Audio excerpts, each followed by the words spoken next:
By Tuesday afternoon, last time we were 50 plus was back November 25th. Still okay Wednesday, but then more cold air. This is 97.1 FM Talk. Chief Meteorologist Dave Murray. The Annie Fry Show is sponsored by Air Comfort Service Heating, Cooling, and Insulation. Air Comfort Service is proud to support Greater St. Louis Honor Flight. Sign your veteran up for their honor flight today at gsl.honorflight.org. And for HVAC services, aircomfortservice.com. Annie Fry, Ryan Wiggins, Brad Rain. That's us. That's right. Gotta love this American ride. What do you want from me? I'm not America's sweetheart. For goodness sake, kid. Keep your voice down. Your father's listening to the radio. I'm not America's sweetheart. This is the Annie Fry Show on 97.1 FM Talk. Oh, it's Monday, December 8th. We're happy to be with you today. I hope you're happy to be out and about. And I am really starting to feel that. Remember when school was getting close to being over and you're like, I'm not sure how much I care about anything and the end of, like, especially high school and college, the end is what you had to care about the most. Yeah, well, your senior year, you don't have to care as much about that, though. That's not true. Yeah, your senior year, you've already got all your credentials. Your junior year is what the colleges are looking at. What if you still need to pass a test? Well, you still got to pass, but passing is a D. What's the worst grade you ever got on a report card? Ooh, on a report card? Probably a C. I don't think I ever got a D.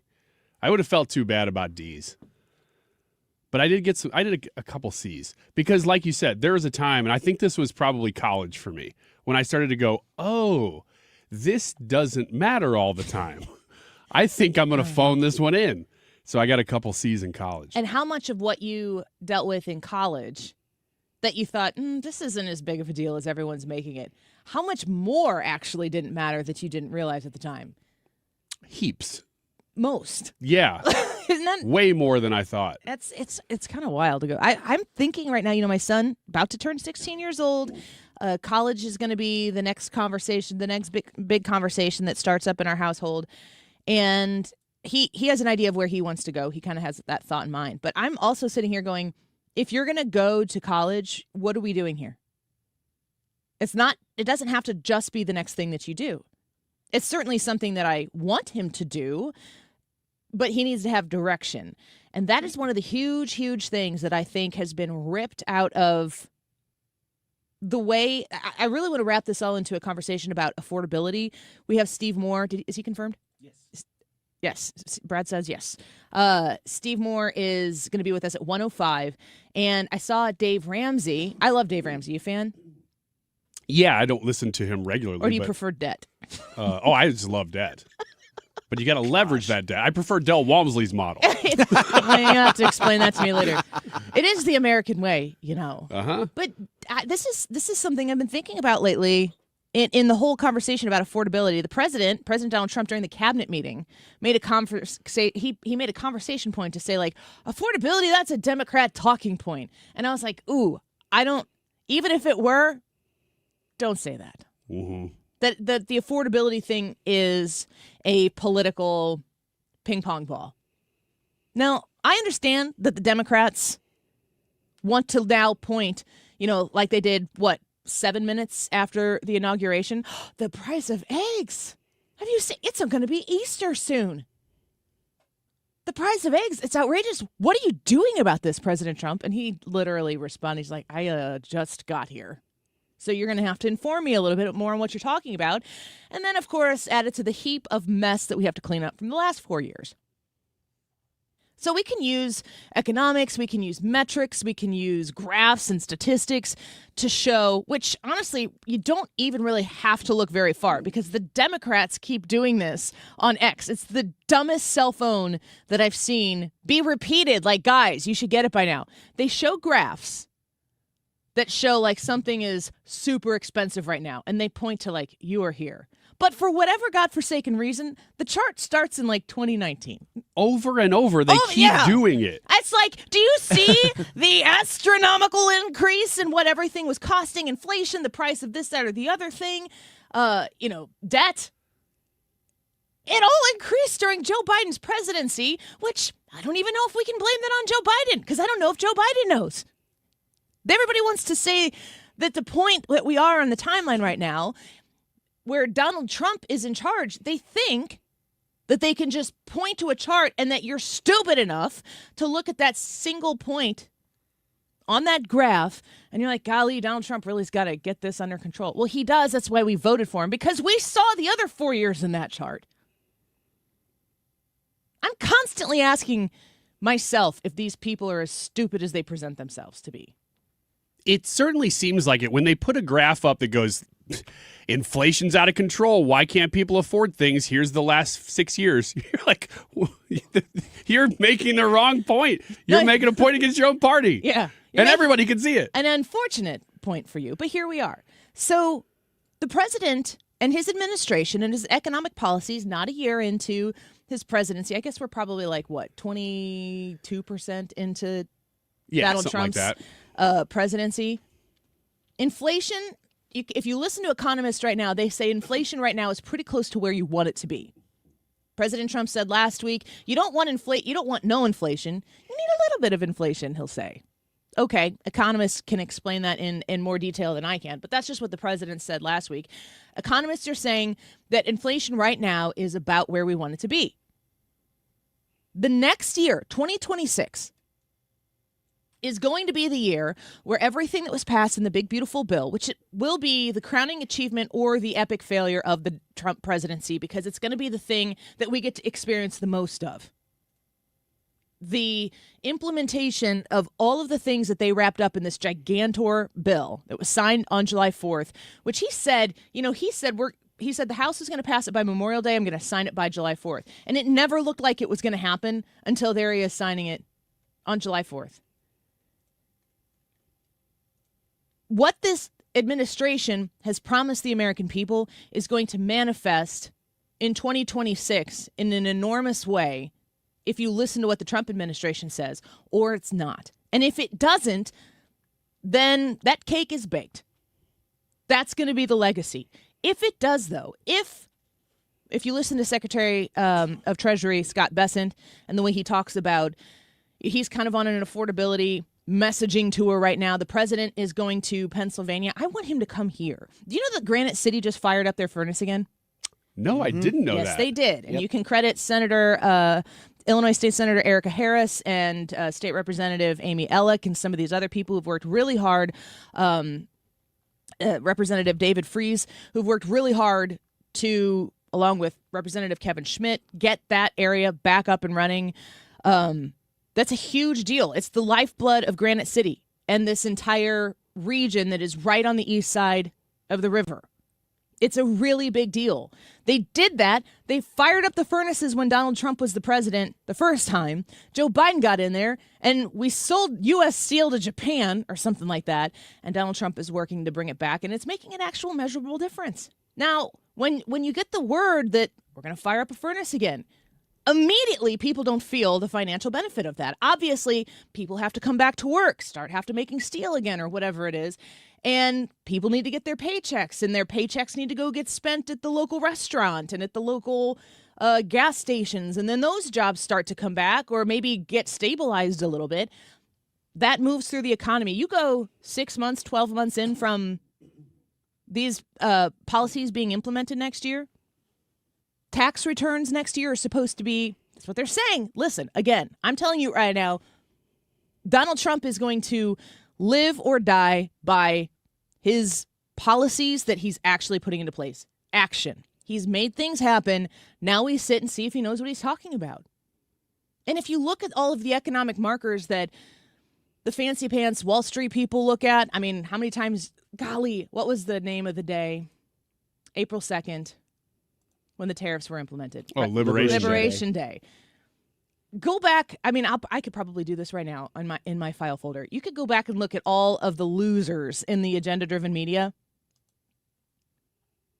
talking about Liberation Day. Oh, look at your 401k now. How do you feel about this president right now? How are you feeling about his promises that he's made to you? Look at what tariffs are doing to your future. Okay, pause. Let's go look at those 401ks right now. How they doing? How are you doing? Mine's looking pretty nice. Time matters. The passage of time, a wise woman once said, is like a Venn diagram in a coconut tree. I don't remember that being wise. If you don't understand that, it's just, Ryan, because it's over your head. Okay. Because Coconuts usually are over my head. That's why I hit my head on the tree so they fall on me. What a brute.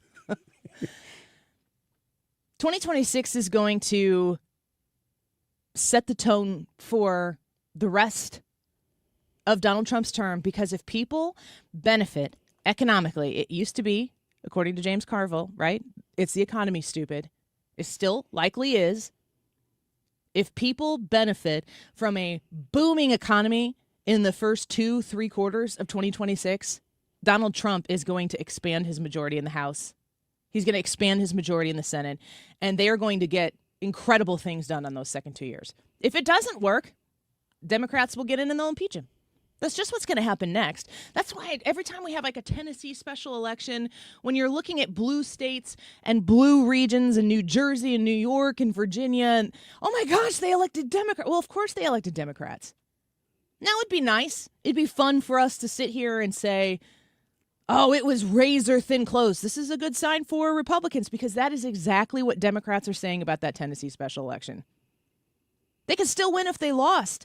They can still try to fundraise for the next event, which, you know, as we continue to march towards the midterms next year, that's the main event. All of these things can be prepackaged so that if a candidate wins, we can make that good. If a candidate loses, we can make that good. It's all meant to seep into your mind and really not invoke critical thinking. It's supposed to make you feel. They want to make you feel, and they want to get you to the point where you are hooked on a feeling. Don't stop believing. That where you are hooked on that daily hit that you need of comfort. Reassurance that where your mind has been blocked by your heart, your gut feeling that's making you feel a little agitated, a little panicked. That's where they want you to live. Don't ever set that aside and do a little critical thinking for yourself. We will do the thinking for you. You just feel, and we'll make sure you know how you're supposed to feel about it. Forget that. We're grown-ups here. You're managing your own personal economy, likely infinitely better than our national budget. You are busting your tail to raise good human beings. You probably already have great human beings. Now you're trying to do with grandkids. You're working really hard. You know what matters in life. Don't let people cloud your vision into thinking that you need to spend any ounce of this holiday Christmas season panicking because of something that's going to happen 11 months from right now. Like I said, Donald Trump has already made the moves that he promised us that he would make when we elected him to be the president, and now he's either going to be right or wrong in 2026. There's still more work to do. They're obviously still doing it, but I just can't wrap up 2025 in the middle of December and spend my time wringing my hands or clutching my pearls over some dumb politicians who want my attention. Which is why the poll question's about Marjorie Taylor Greene. Oh, hello. Do you support Marjorie Taylor Greene? You've got 4 options here. Yes, and you support her retiring because she's hanging up her hat at the end, or like a few days back from Christmas break. Yes, you support her retiring. Yes, you support her, but you think that she should still stay in Congress. No, you don't support her, and she should finish her term. Or no, and she can't leave fast enough. Those are your options for today. Marjorie Taylor Greene, where is the Annie Fry Show audience on MTG? Go to the Annie Fry YouTube channel and vote in the YouTube live chat poll. And stick around because Ryan Schmelz is going to be with us next, the Fox News Radio Capitol Hill and White House correspondent. Is it busy on Capitol Hill in mid-December? Or are they kind of mailing it in for finals like Ryan said he did? Is that true? Yeah, a little bit, yeah. Okay. That was more accurate than most of my wild accusations. Ryan Schmelz next with us. Don't go away. You're listening to Leaf Filter Radio, and the guru of gutter protection himself, Chris Coonahan, is here to take your most pressing leaf-related questions. Hey, everybody, Chris here. I understand we have Ron on the line. Ron, where are you calling from? Uh-oh. Ron, are you calling from a ladder? Well, I was. I wanted to ask Chris what I need to do to get my gutters ready to have leaf filter installed. Oh, Ron, you don't have to do anything. A Leaf Filter Trusted Pro will come out and clean out your gutters, realign and seal your gutters, and install Leaf Filter, America's #1 gutter protection system. So I didn't need to get on this ladder? Ron, Leaf Filter Trusted Pros are in your neighborhood and ready to help. Just visit leaffilter.com/radio to schedule your free gutter inspection and get up to 30% off. Thank goodness. What was that site? To get this special radio offer, go to leaffilter.com/radio for your free gutter inspection today and get up to 30% off. That's leaffilter.com/radio for up to 30% off. leaffilter.com/radio. See representative for warranty details. Don't get lulled into believing the IRS is getting soft. It's just the opposite. Hi, this is Lance Drury with the Lance Drury Law Firm. We are being told by IRS collection officers that their higher-ups are demanding that they get more aggressive than ever. So don't ignore them any longer. Level up. If you have unfiled returns, unpaid taxes, levies, or liens, call me, Lance Drury, today and let me get between you and the IRS. I'll protect your rights. At the Lance Drury Law Firm, our practice is focused 100% on fighting the IRS. Remember, IRS problems are legal problems, and they need to be handled by an expert attorney who's done it for decades. So call the Lance Drury Law Firm today. We're local. Our office is right here in St. Louis. Call 314-260-6120. Visit Lance, DRURY law.com to schedule your free consultation with your local tax resolution law firm. The choice of a lawyer is an important decision and should not be based solely upon advertisements. Eggland's Best. The only eggs with more fresh and delicious taste, plus superior nutrition. Available in so many delicious varieties. Classic, cage-free, organic, free-range, and pasture-raised. Eggland's Best. Better taste, better nutrition, better eggs. You're listening to The Annie Fry Show on 97.1 FM Talk, St. Louis Conservative.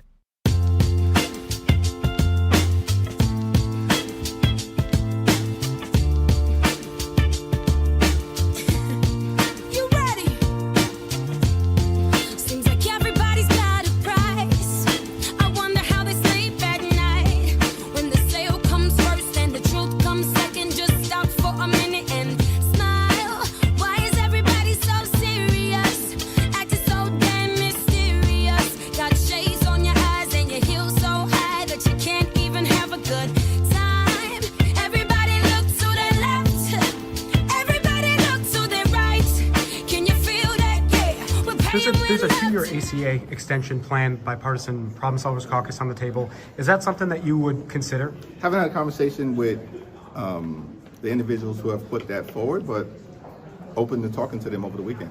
Mr. Leader, President Trump had said repeatedly during the shutdown that he was willing to meet with you and Leader Schumer after the shutdown was over to talk about health care. Have you heard anything from the White House about anything like that? We haven't heard anything from Donald Trump. Apparently he doesn't believe that there's an affordability crisis in the country. Like, it's unconstructive for him to conclude that it's a scam and a Democratic hoax. The American people know it's not a scam, it's not a hoax, it's very real. People are struggling to live paycheck to paycheck all across this country. This can't happen in America. The American dream for so many people has been broken. Well, there you had it. The affordability crisis, the political, probably poll-tested words are out in force from the left. But as I'm watching that clip of Hakeem Jeffries in the halls there at Capitol Hill, you know who I see in the background? Ryan Schmelz. And you know who I see right now in the foreground here on the Annie Fry Show? Ryan Schmelz. Welcome back, Ryan, Fox News Radio, Capitol Hill and White House correspondent. Our favorite Ryan here on the Annie Fry Show.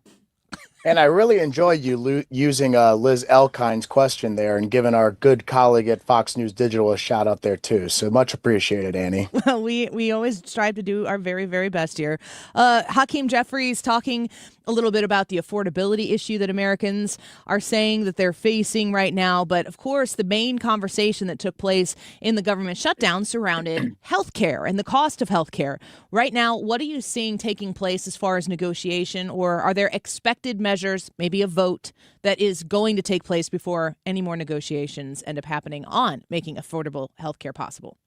So the one vote we know is going to happen is that there is going to be a vote sometime in the Senate this week on an extension of the Affordable Care Act tax credits. That's going to be a Democrat-led proposal. What proposal the Democrats are going to put on the table, We don't know yet. It could be Chuck Schumer's proposal, which is a 3-year extension of the Affordable Care Act tax credits, but that one is very unlikely to get enough votes. So there could be some other options too. There's a couple of bipartisan solutions that have come up. There's been one that was just put out by Susan Collins and Bernie Moreno, who are two very different spectrums of the GOP right there. Democrats have some options to go with here, but it looks like the likely outcome is going with the Schumer extension, which is a 3-year proposal, and that's likely just going to fail. Ryan, this is Ryan. It sounds The like other Ryan. the other Ryan that's not as well liked on the show. It sounds like we know what Democrats are looking to do and what they're trying to get out of these budget negotiations. What are Republicans? What's their big goal? Well, I think Republicans' big goal is to avoid not allowing these programs to extend if that's in fact, where they stand. I mean, there's a lot of differing opinions on the Republican side when it comes to these tax credits, right?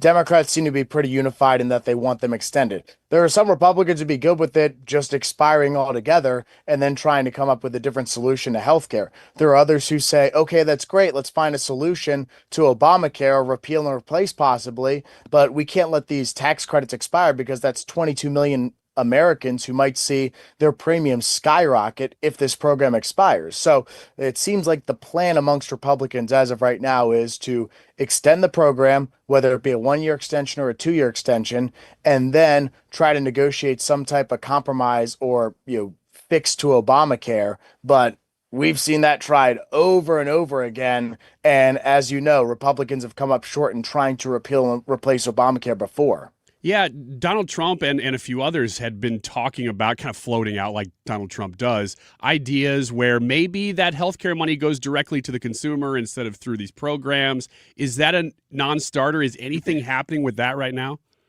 It's possible that could be a solution on the table. Senator Bill Cassidy, who chairs the Health, Education, Labor, and Pensions Committee, has a similar piece of legislation that's kind of like that, which would be an extension of HSAs or an extension of flexible spending accounts, a way to kind of go past the insurance company, give the money directly to the patient or the person who's spending money on their health insurance. So whether or not that plan would get enough votes from Democrats to pass, that's also a big what if too. Whatever they put out there is going to need 60 votes. So whether that's the solution that gets 60 votes or one of these compromises on a 2-year extension is the solution that gets 60 votes, Republicans have a lot that they need to work on here, and so do Democrats, quite frankly.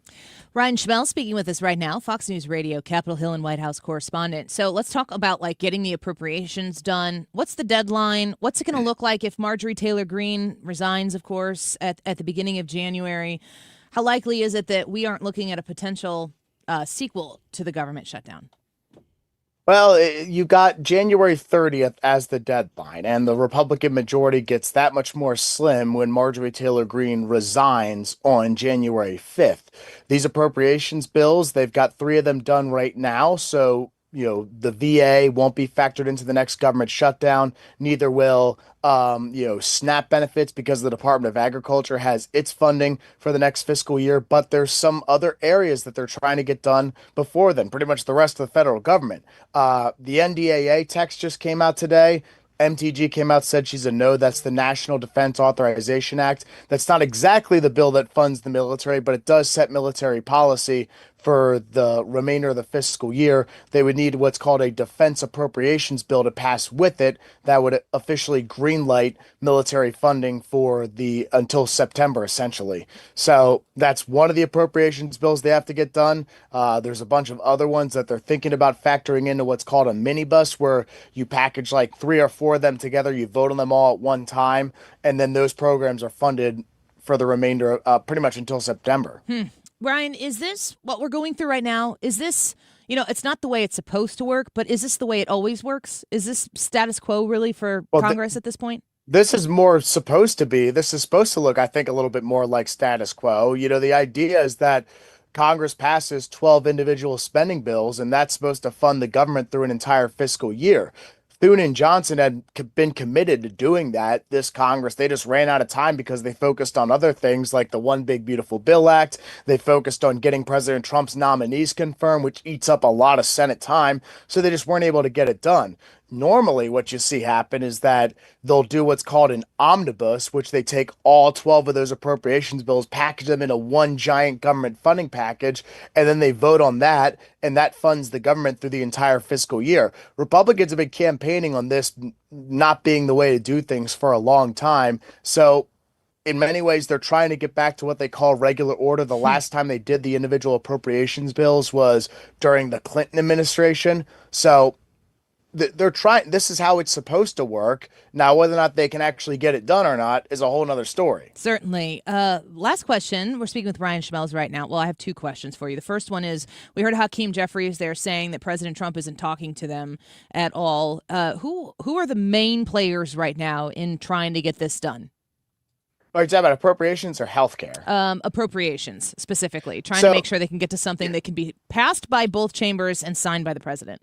Well, you definitely want to watch for leadership on both sides, whether it's Republican or Democrat. But the other people, the names you want to get to know are Tom Cole, who is the House Appropriations Chair.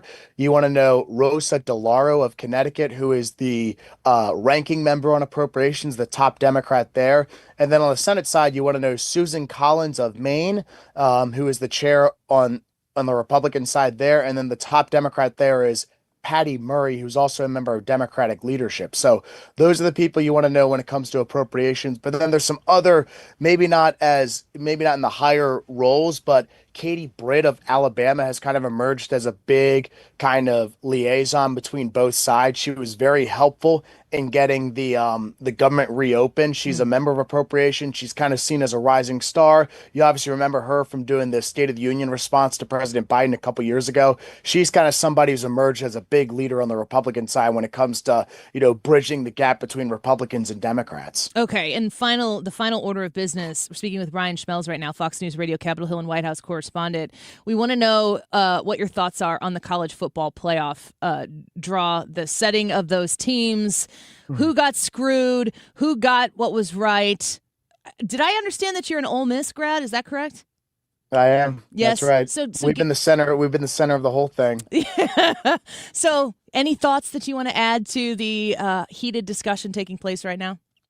Well, I think one thing that stands out about the college football playoff and kind of the rankings that we saw was, it seems like the College Football Playoff Committee does listen to the media or does listen to outside noise, because they have been consistently ranking Miami ahead of Notre Dame. And then you saw all these very compelling arguments for why Miami should jump Notre Dame in the rankings. And the College Football Playoff Committee apparently listened to that, and they did finally rank Miami ahead of Notre Dame the last week of the college football season. So I think that's probably one thing that stands out.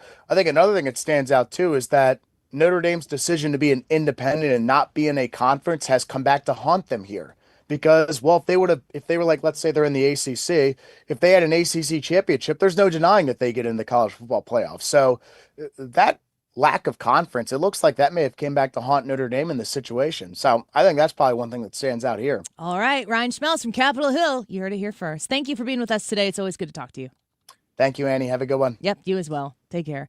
That question to Ryan Schmelz was from Ethan. That's what Ethan wanted to know. I asked Ethan, I said, what would you ask Ryan Schmelz? And he goes, about the college football playoffs. I go, I can do that. I think he can comment on that. All right, let's take a quick break. The YouTube poll for today is surrounding Marjorie Taylor Greene's exit from Congress.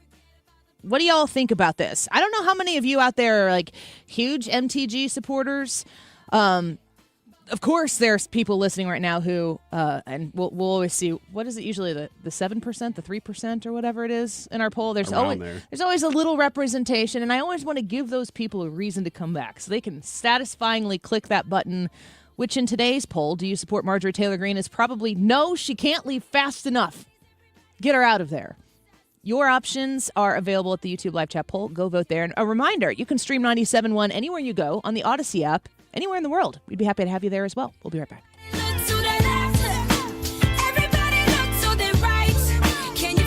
Hey, good morning. You're heading to the airport, right? Yeah, thanks for checking. I like the car. How long have you been a rideshare driver? About 3 years now, but I really enjoy it. Isn't it hard to make money these days with the price of gas being so high? Not for me. I use Upside, the free app that gives you cash back for every gallon of gas you buy. Wait a minute. Are you saying you actually get real money back when you get gas with the Upside app? Yep, I get real cash back every time I get gas. Does that actually add up to anything? I'll make around $200 to $300. Wow, that's serious extra cash. I'm downloading the Upside app now. Download the free Upside app now to earn real cash back every time you buy gas. Use promo code NEXT for an extra 25 cents per gallon bonus on your first tank. You can cash out anytime right to your bank account, PayPal, or a gift card for Amazon and other brands. Just download the free Upside app and use promo code NEXT for a 25 cents a gallon bonus on your first tank. That's code NEXT.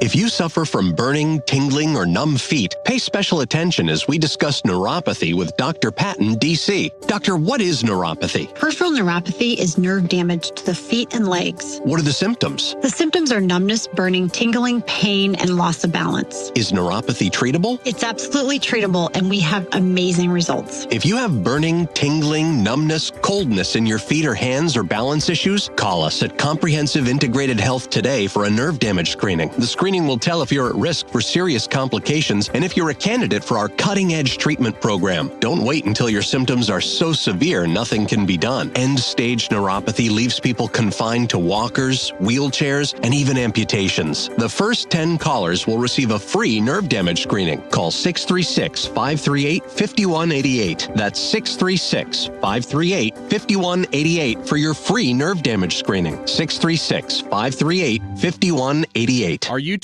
live chat poll is a question that we ask you every day and invite you to participate in. Today, it's do you support Marjorie Taylor Greene? A variety of options. Annie just went over those. Let us know what you think about Marjorie Taylor Greene and her retirement all wrapped up into one question there. You find that by typing in Annie Fry on YouTube, and you can vote, and we'll give you the results at the end of the show. It is 12:34. This time check is sponsored by Jerry Kelly Heating, Air Conditioning, Electrical, and Plumbing. It's time for a $98 furnace tune-up. JerryKelly.com. 25 years strong. 97.1 FM Talk. St. Louis Conservative.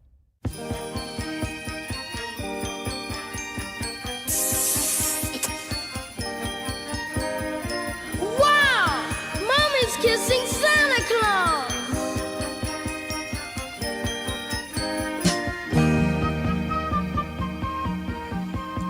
I saw Mommy kissing Santa Claus. We don't have enough of that kissing in the background of songs anymore. They don't say kissing in the background of most songs anymore. It's all dirty. They say it. They just say it in different ways. Mm-hmm. Different kinds. Did you do any Christmasing this weekend? Let's see. I don't think I really did any shopping. You know what I did, though? Not shopping. Just any holiday festive stuff. No, we did go by the shrine, Our Lady of the Snows, but we didn't go in. Oh. But we drove by it. You essentially acknowledged it's still there. We saw that it was there. Do you usually can see do that? Yeah, it's something we do almost every year. My kids love it. Mine too, and they have the camel rides and stuff now. Oh, I don't do that. Oh no, I don't know. Will you ride a camel? I don't know that I've ridden the camel. Will you ride a camel? Only if it's free range. Like if I'd stumble across a here's camel, the deal. Then yes. We're going to do this. When you get on the camel, it's not going to be free range. I'll stand by the gate. Okay. And we'll make it so. Now, that camel's got to be responsive, Odyssey, you though. can either give us marketing money or we can do this thing ourselves. I think Odyssey needs to buck up for us to do this. Camel up. I think Odyssey's going to hear us talking and go, heck yeah, I'll pay for that. That sounds like a great idea. They're asking, like, what's the fine going to be? Cheaper than a billboard. we Is would that make Brian Wiggins on a camel? We would make national news. We would. This would be a weird national news story that would be like second page. And chances are, at least those not on the camel would survive it. Mm-hmm. We'd have to find out what's the earned media This sounds like amount. This sounds like an Adam Sandler shtick. You've got like Steve Buscemi who just kind of kicks the gate open at the back, and then some other one of his everyday characters, Rob Schneider, with like a carrot on the other side of the gate. Or dressed like a carrot. Yes, even better. Running. but through the snows, so it tells the story of the birth of Christ. Now that's a great idea. See, now this is good for them too. I got one concern with this plan because it's flawless so far. Only one. One concern. Those camels get really used to walking that same path. And I'm no camel expert. I'll wear spurs, but I don't know that I can force the camel to reconsider the trajectory of its life, which is what we're doing. So that's my concern. Well, we got pretty far in this segment. That's my concern. All because you said you drove by the snows. Which we did. Anything else? Yes, there was something else. Yes. What else did you drive by? But I also drove by it. The gas I station. really did not do this. I drove by a Cracker Barrel. Go on. And so here's the deal. On my trip to Panama City Beach last week for soccer, we stopped at a Cracker Barrel on Thanksgiving because not a lot is always open on Thanksgiving, especially for walk-ins. But they were. So we walked into Cracker Barrel for me and my son's Thanksgiving dinner, basically. And not me and my son, but go on. That's for Chuck. Me and my son's he Thanksgiving reiterates dinner. And I don't know that he had ever been in a Cracker Barrel. Really? And so I explained to him the whole recent history. Did he walk in and go, man, the nostalgia's really getting to me? He said, oh, this is just like Grandma's house, which is not true because Grandma lives in a mansion. No, I'm just kidding. No, he had never been in there before. And I said, really? I can't believe you've never been to a Cracker Barrel before. But I couldn't remember ever taking him. And he loved the store. The store is the best part. It's great. And we had a good dinner and everything. And they have the hot maple syrup. And it was like, yeah, that's good stuff.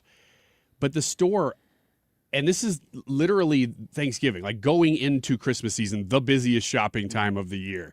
All of their Christmas stuff, at least at that store, was 30% off.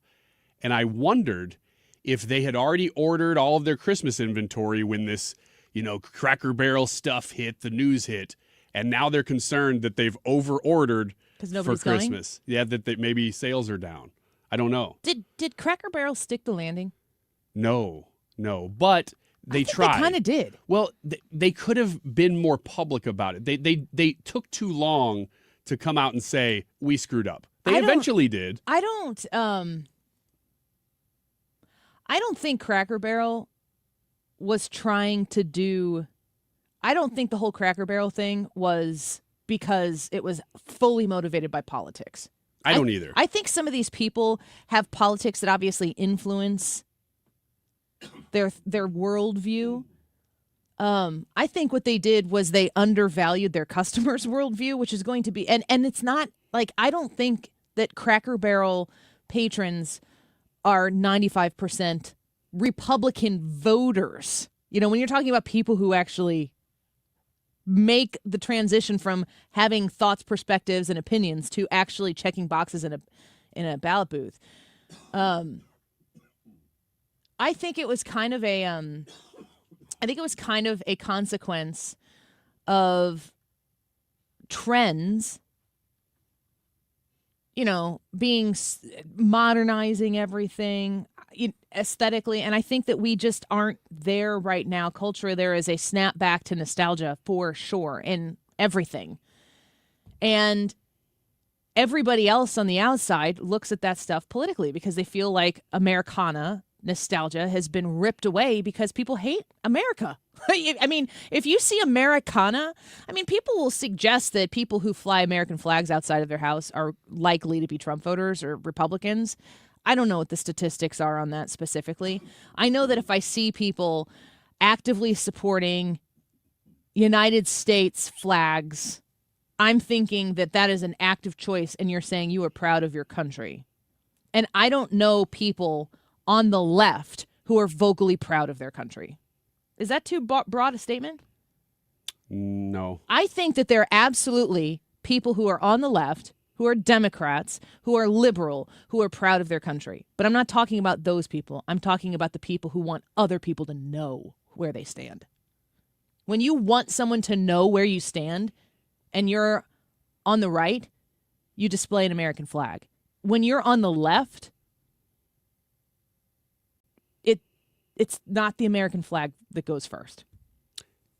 What I see on the left is people saying, yes, I am a patriot. they would say, I am a patriot, but here's what that means. Dissent, resist. It's all these things. And so they'll wear something like an American flag T-shirt or hat, but it's got some other message on it. The flag is an accessory to the resistance message. Yes. Yeah. But if you're just like wearing the hat with the American flag on it, it's not 100% accurate. I'm not seeing that and treating somebody better or worse. I do think displaying an American flag is a more positive message than F-47. Oh, no, wait, that's the plane. That's a Boeing plane that I guess they're starting to make now because the strike is over, because Ethan finally got them to get together and make a deal. It's about time. I think he was slacking. He was slacking all the time. He's like, I can't fix the deal because I have to do the show music. Mm-hmm. Which is really a terrible excuse for ending a major strike. I'll be honest. My greatest exposure to what was going on with the Boeing strike was Ethan's reports. Me too. Because I don't have anybody in my life that was specifically affected by that. I know a lot of people who are for Boeing, but more importantly, McDonnell Douglas. I was going to say, me too. Yeah. I have a lot of relatives. I grew up with a lot of my friends had parents who worked for McDonnell Douglas and then, of course, Boeing. But I don't know. Maybe I have friends who work for Boeing. They just don't talk about it. You know who's got to be the most disappointed in the Boeing acquisition of McDonnell Douglas is McDonnell and Douglas. Actually, I bet they're probably doing okay. I'm sure they're fine and probably gone. But their names... I bet there are McDonald's and Douglases that are also okay with it. Yeah, especially the McDonald's. They got a farm.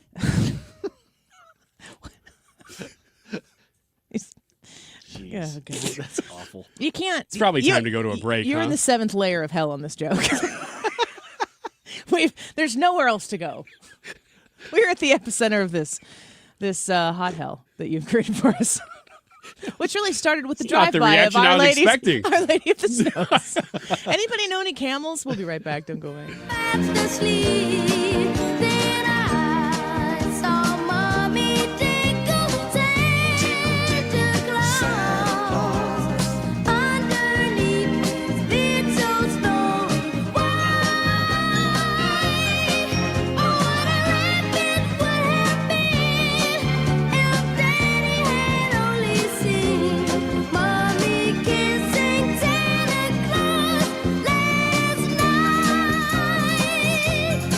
Ironically, let's talk about Michael's.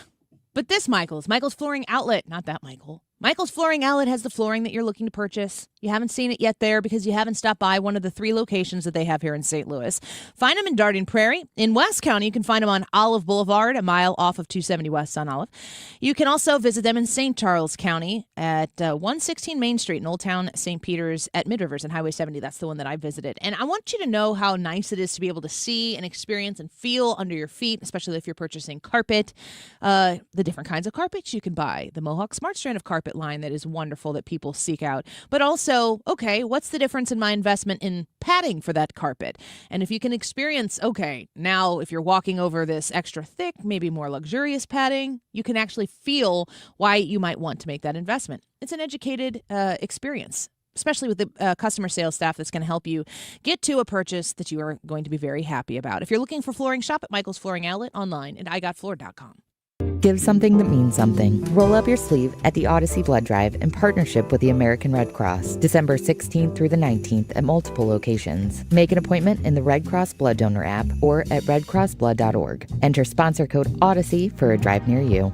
Hey, it's Mark Cox. Can you believe it's already the holiday season? While most people are thinking about lights and gift lists, a lot of homeowners are also wondering if now's the right time to sell or if they should wait until the new year. So I'm here with Gloria Liu from Your Home Sold Guaranteed Realty.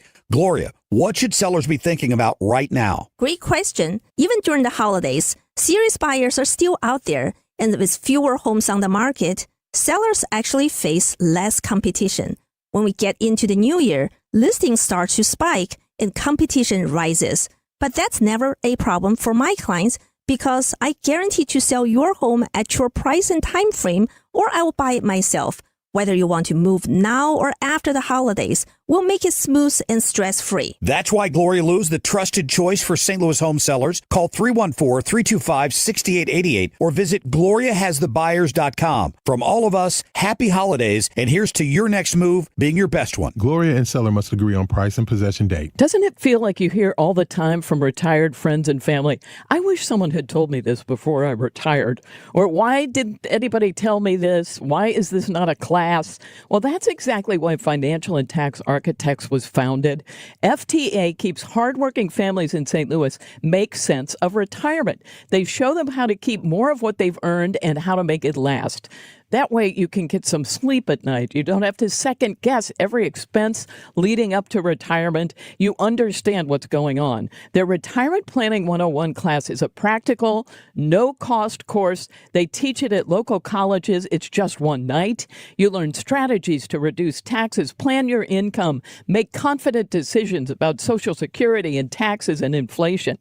And FTA focuses on education. They try to change the way you retire. Call 888-5101 or go to fta-ria.com to register. With conviction and clarity, The Annie Fry Show on 97.1 FM Talk, St. Louis Conservative. Wiggins! Oh! Monday Roundup! Yeah! This here's the wildest ride in the wilderness! Most important news you're going to hear all week. Just kidding. This is the stuff that doesn't matter. Wiggins America. This is the page 4 or 5 or 6 or 7. Would you rather do a serious news segment? No. Actually, yeah, but no. I don't know. I have a lot of fun doing these because they're just so ridiculous. I mean, sometimes it's just self-help stuff, and those are my favorites. Like how to make sure somebody hears you when you speak. That kind of stuff. I'm like, this is great. We could do 5 minutes on this easy. But today it's the Monday Roundup, and I'm going to give you the news that you missed from over the weekend. Again, the most important news you missed from over the weekend. Melania Trump reveals White House holiday decorations, and her theme is "Home is where the heart is." No. This can't be. I'm not going to lie. From the beginning of that, I thought I was going to determine if it was B or not the B. The way you said that, and I was like, oh, no, wait, that's Friday. No, this is real. It's sadly Monday. It's all real. Real. Yeah, you got it. This Home one for the is holidays? real. I mean, this really kind of goes back to Cracker Barrel. Home is where the heart is. Yeah. Home is where the heart is. That's What the is theme. Home is where the fill in the blank. What would the liberals say? Home is where the... I don't know. Don't you think that's kind of a conservative message? Home is where the heart is? I think they would have just changed one letter. I think it would have been homos where the heart is. All right. I don't think that the idea of like family, nostalgia is the word that we said before, but like being comfortable back home, isn't it a strong message of the left that you're supposed to like shake your fist at your parents and their closed-minded ideas and cut people off in your family unless they think exactly like you? You know, it's funny that if I hadn't seen what Jill Biden actually did with her holiday decorations, I would say, no, this is a theme that they could have grabbed, but they did not. Their Christmas decorations were very different. And I was not. I think that was an element when the Bidens did that. They had that like dance intro, a lot of theater involved, and a lot of very whimsical, fantastical Christmas decorations. I was not upset about that. The way they're like, they've desecrated the White House, and I was like, because I don't know if the Christmas decorations is where I would finally be like, well, I've had enough of this. It predated Christmas. Well, I will say that when I looked this story up, one of the stories was from Slate, and it was something like Melania Trump ruins Christmas again or something. Oh, no. Something like that. You're like, really? That's the headline? All right. All right, next one is first edition Superman comic found in attic sells for $9 million. Wow. Breaking a previous record. This is a really cool story because it does have a backstory to the Superman comic. They found this in these two brothers found it in their parents' attic, and it is in almost perfect condition. It is considered to be the most valuable comic, I think, in the world now, because previously, here's what's weird about Superman comics. I know found nothing this about fascinating. The original Superman comic was actually not called Superman. It was called Action Comics. And so that's the first appearance Action of... Comics was the world that Superman was in? It was the name of the comic. So it was like saying Marvel. So Superman was a character in Action Comics? Yes. Okay. This was, I guess, pre-DC. How do you know this? I have a facsimile of an Action Comics Superman #1. Is And yeah, I do. This is a situation where I don't know if you're full of crap. It's okay. You don't have to know. How many comics do you own? 6 or 7. Yeah, I think about... I'm sorry. 81 comics. It's a very specific number. Is that a realistic estimation? It is, because I have 2 boxes of them. And most of them are Sonic the Hedgehog. And 40 and a half fit in each of them. When I was in Hawaii this last summer, we stayed at the Disney World Resort in Hawaii, and there is an adult only infinity hot tub or whatever that I was hanging out in, and my dad, my parents were with us. He came in with his Cardinals hat on, and this guy goes, "Nice hat, big Cardinals fans." Well, it turns out they were from Edwardsville. Oh yeah, and they own Heroic Adventures, which is a comic store. Yeah, they own several comic book stores. So I had this whole conversation with them about their business. I don't know that we had a ton of other things in common, but they were wonderful, nice people.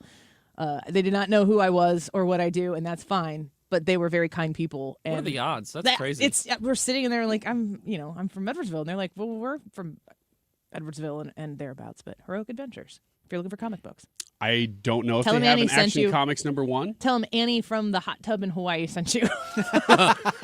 Oh yeah, hot tub lady Hot from tub the Annie. adults only pool. Yes, that's right. They'll be like, I know just the lady. I know her, quite a lady.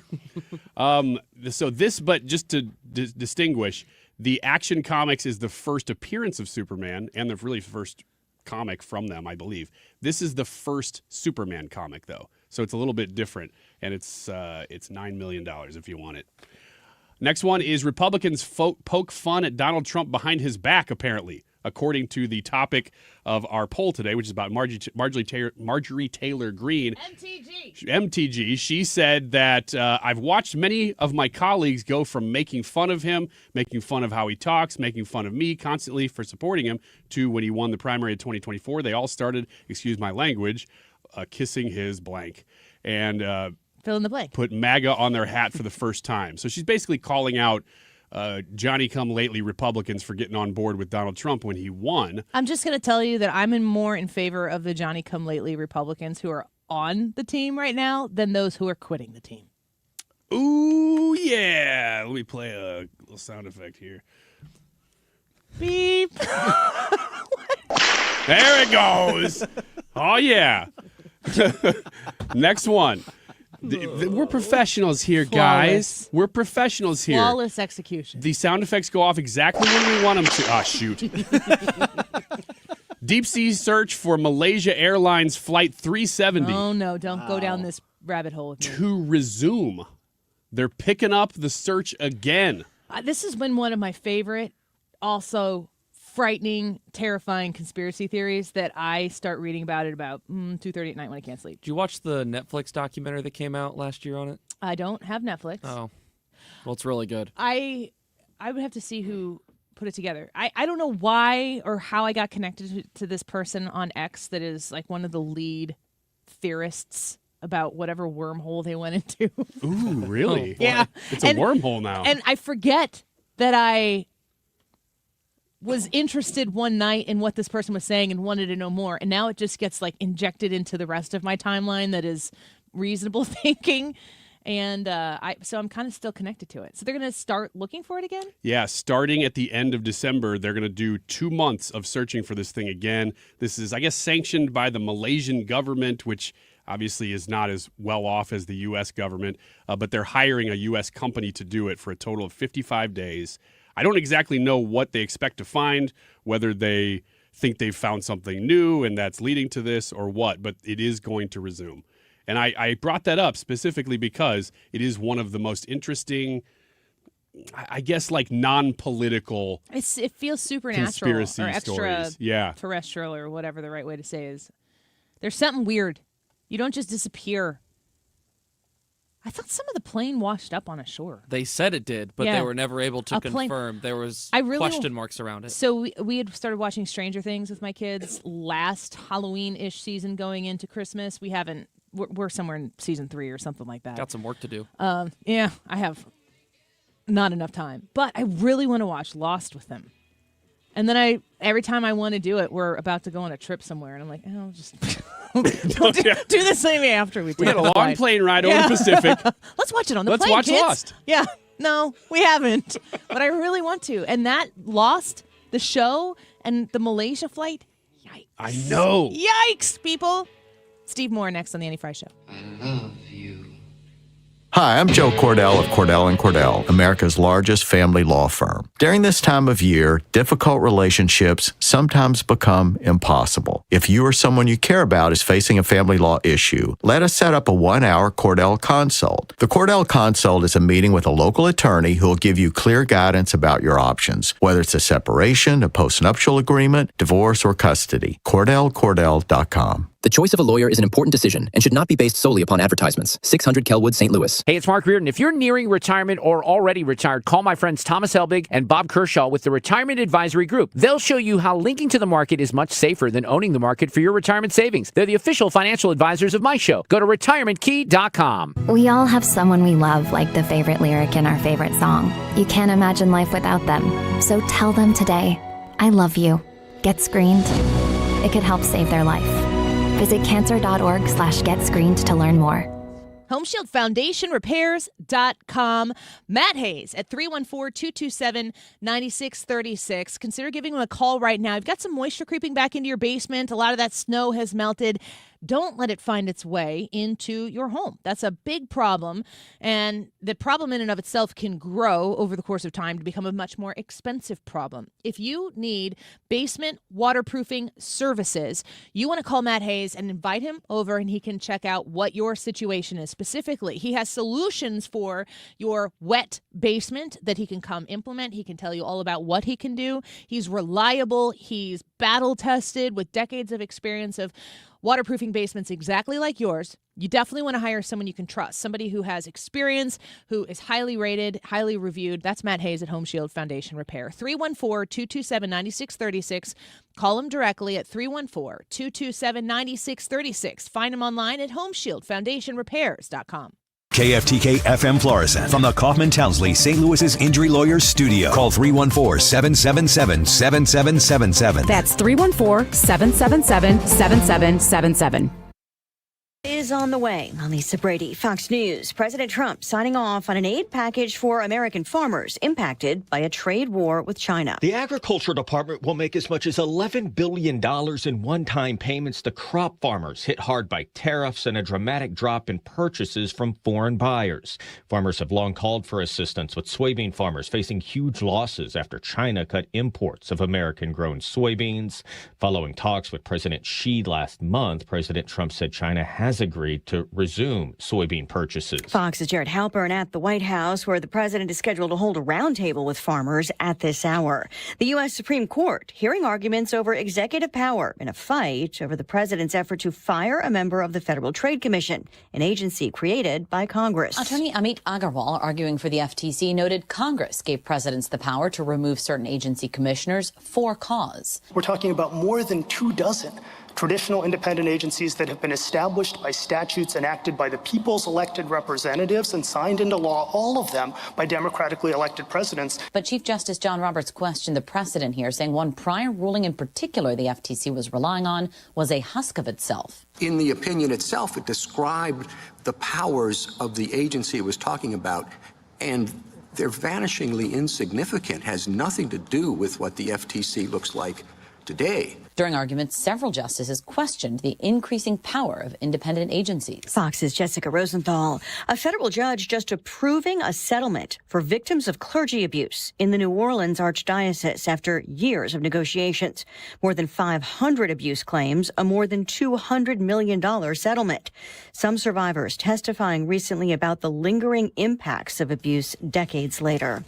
America is listening to Fox News. So Pure Talk is offering unlimited talk, text, and data on a crazy fast 5G network for just $29.95 a month for life. Not your phone's life, your life. This top-tier plan is normally $65 a month, but if you switch today, you'll save over 50% every month for the rest of your life. You might say it's the deal of your lifetime. Dial pound 250, say micro, offer ends 12/14. Some restrictions apply. Details at puretalk.com. Hey, can you blow up some balloons for Jack's party? I can't. I'm so congested. You need Sinex Saline from Vicks. Sinex Saline Nasal Spray? Yeah, just Sinex. Breathe.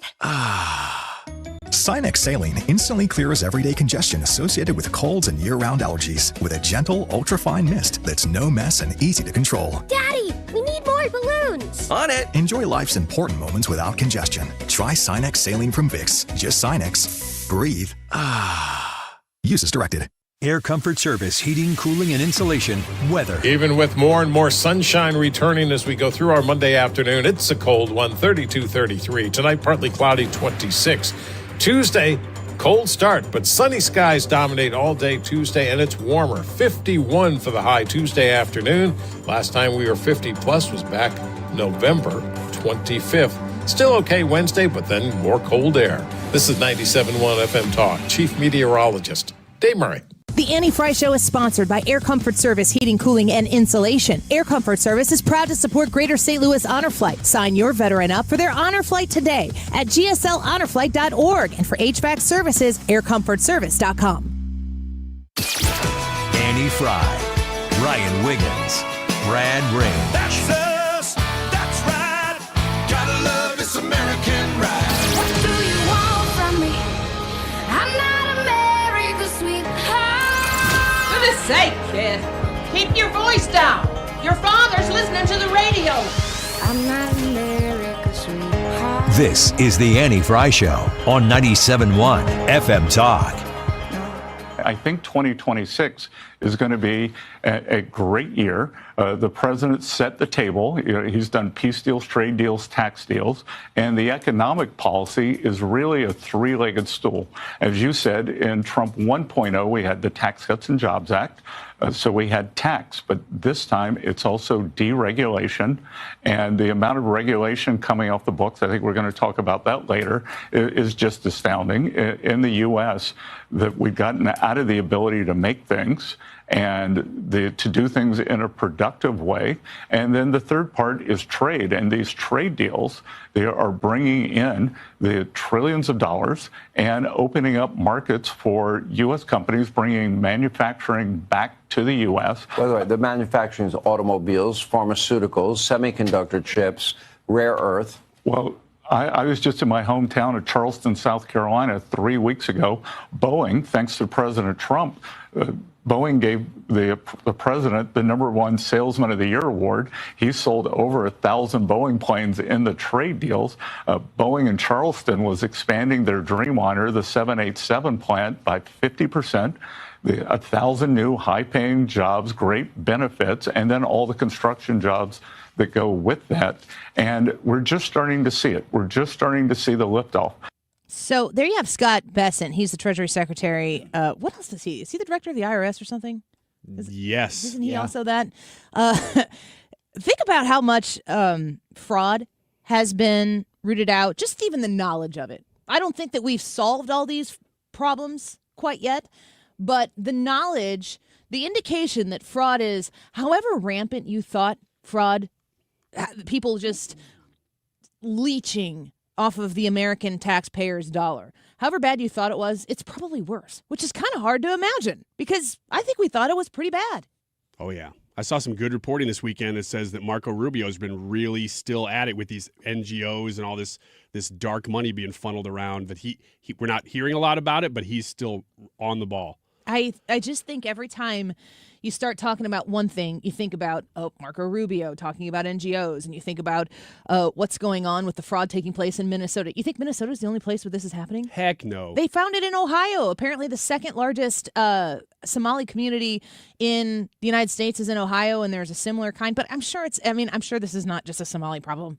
I think there are probably a lot of red-blooded Americans who have been living in this type of capacity and from these types of communities for some time, root every penny of it out. Every single penny. Because how much does that save exponentially down the line? Oh, it's crazy. And I've looked into this too, that it's not just the cost savings that you save from not wasting the money. Brad, I mentioned this to you, I think off air even, that when you put those people back into the economy, now it's not all people that are going to, some of them are illegal immigrants and they're not going back into the economy. But if you're just talking about people who can work and aren't, if you put those people back in the economy for every about 10,000 people, and there's lots more than that, you get about $1 billion in productivity per year out of somebody just working again. Yes. There are so many layers to this onion. What's something better than an onion that has layers? Cake. Ooh, yeah. Parfait. A yogurt parfait. That's too feminine. Yeah, but we like them. We don't want men going everywhere like, we need to be like a parfait. Okay, a pudding parfait. Oak tree. Oh, a pudding. You know what they say about pudding? Yep. You can't sling pudding when you don't have a spoon. Yeah, that's what they always say. You're usually better at your pudding euphemisms than that. I caught you off guard. And you're the one who brought pudding up. I know. I love pudding. Ryan loves pudding. Underrated. Not for you. No, not for me in society. No, not for me. Not for me in society. All right, Steve Moore. Well, anyway. Where are you at? I was alluding to this a little bit earlier in the show, at the beginning of the show, but watching Dave Ramsey talk with Harris Faulkner on her the Faulkner Focus earlier, he makes a point, and this has been lingering in my mind, especially considering my own personal situation and circumstance. Everyone's talking about affordability. Affordability in the sense of what everything costs that I have to buy. Are Americans culturally, is it the norm for culture for people to spend within their means? Not really. No. The entire direction of whatever cultural revolution we've been dealing with for the last 20 years is, hey, whatever makes you happy, you go get it. Follow your heart. Not if it clouds your brain. Every sort of social, throw in the midst of all this too, as I'm thinking out loud here, in the midst of all this, you've got kind of that cultural blanket that says whatever you want, you go get that. You having a bad day, Ryan? You think you're a woman now? Go cut it off. Mm-hmm. And I will. I mean, it has to be yours. This is hypothetical. Yes. The extreme, I don't know that there can be a more extreme example than follow your heart, whatever you feel. There's no sense in that. Totally understand. If there are feelings, if there are emotions, if there are tendencies, compulsions that are naturally a part of a person, it could be, a lot of the sexual identities that have been very mainstreamed in the last 20 years, way beyond just homosexual relationships. But a lot of the other things that a lot of the people in the LGB community will say, can we please drop the T from what we fought for when it comes to equality for decades leading up to this moment? This is not what we fought for. MAPs. Mm-hmm. You guys know what? Do you know what folks listening to the radio right now? Do you know what a MAP is? An MAP, Ryan? I do. What is it? It is a pedophile. It is a rephrasing of pedophile. So if you were going to politically correct the term pedophile, it would be minor attracted person, because it makes it sound like you didn't have anything to do with it. It's just it's the way you are. It's happening to you. Yeah. What you do is not happening to other people. This is happening to me. Yeah. That's just who you are. How incredible. This is the type of thing that makes me want to say non-FCC approved. I gotta calm down. It's so dangerous for us to be such a self-gratifying society. Have you ever noticed this too? Think about culture. In the pursue your heart, follow your heart, no matter what. Don't let anyone stop you. I mean, these are inspirational messages. that have led culture for the last 20 years. Have you ever noticed, kind of like the praise culture where you get around a group of people and everybody's just like, all they're doing is complimenting each other the whole time. Lauding praise on very materialistic things that exist in people's lives. It's really a constant self-affirmation that what I'm doing is the right path. And by acknowledging a compliment towards you, like if you're living a certain type of lifestyle, I'm talking like materialistically, not like from an identity standpoint, but we just use each other in society to affirm ourselves, which is completely manifested in social media. Do you when you scroll through social media, I know people who do this, but I think it is in the vast minority, I think very few people scroll through their Facebook feed or their Instagram feed and see everybody's picture perfect framed life moments and is repeatedly, even increasingly happy for all those people as they see those things. You don't scroll through and see everybody's happy moments. Most people don't scroll through all of that and feel more fulfilled and happy themselves. Well, that's if they're even real, because a lot of what you're seeing is just because we all frame our lives on social media. You've got 1 second of a snapshot, and how many times? Listen, I do this too. How many pictures did I take of our family in front of the Christmas tree at Molly's preschool program? There were maybe 10 or 12. I picked the best one. But if that's everything all the time, we're just putting ourselves out there to try to keep up with what everybody else is doing, but it's so surface level. It's so shallow. Like you're saying, it's not real. And then when other people sit and view all of these things, I had noticed this much more lately than I have in the past. Maybe it's because we talk about it, but social media, going through picture and post after post after post of people framing whatever good thing happened to them that day or that week or whatever, it doesn't make me happier. And if I put my phone down and I go sit in my living room with my kids, my dogs, my husband, in our pajamas, completely not made up to be seen by anybody else, watching some goofy show that maybe we've watched a million times before, that is where I want to be. And it's not picture perfect.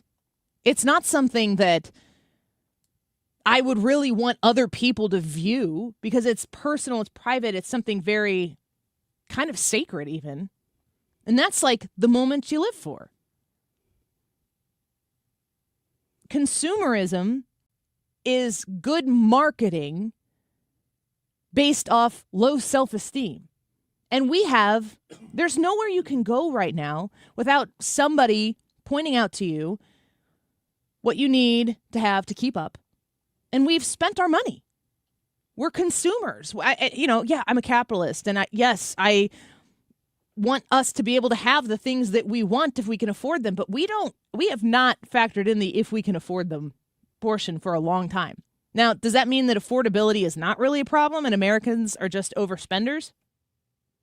I think we're on our way to a solution. I still think affordability is an issue that the administration needs to address and remind people of the timeline, the long-term plan that they have to find all the fraud that we're talking about in the beginning of this segment, to root out what the NGOs were doing with taxpayer grants that never actually reached the purpose. They fund the whole apparatus of an NGO and they never actually give a dime to the cause that all those people are working for. But culturally, don't we have to get back to an understanding of appreciating what actually matters in life? Which brings me to the ultimate point. What has the left destroyed the most? The family. The left has worked so hard to separate the understanding of a family unit where people come together, they commit their lives to one another, they have children, they protect their children at all costs. Think about what this government has done to try to get between parents and their children. At every turn. They're trying to separate us from the things that are actually more important, and they're trying to sell us the idea of consumerism in a way that kind of entraps us into a completely and totally unfulfilling lifestyle. Then we're sad, and then we want something to numb the pain. It is voyeurism. It is, it's like I said before, it's incredibly shallow. It's unfulfilling, and that makes people unhappy.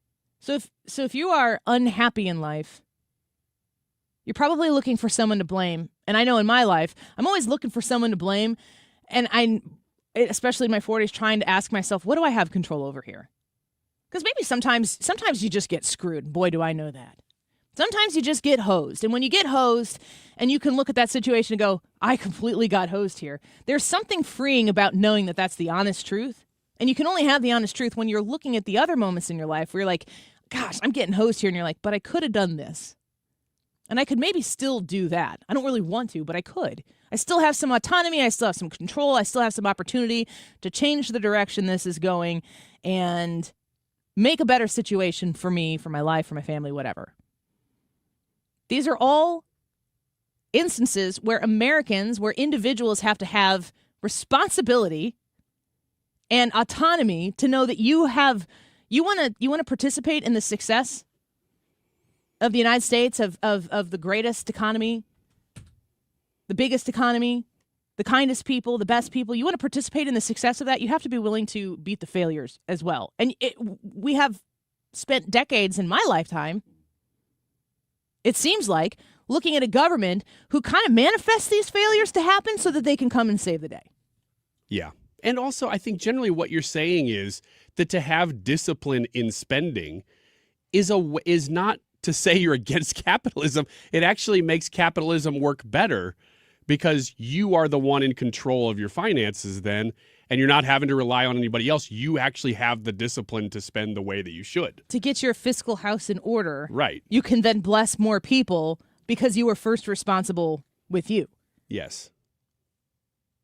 I do think of what Dave Ramsey was saying, what I heard him say on Fox earlier, and he was like, inflation is pretty much where you want it to be right now. He's like, the student loan companies, the lending companies have really put a couple generations here in a really tight spot. And because they're in a tight spot, yeah, they're having a hard time affording things. But if you pay attention to Dave Ramsey, he's like, are you driving a car you can't afford? Are you complaining about being able to afford groceries, but you've got a $500, $600, $1,000 car payment?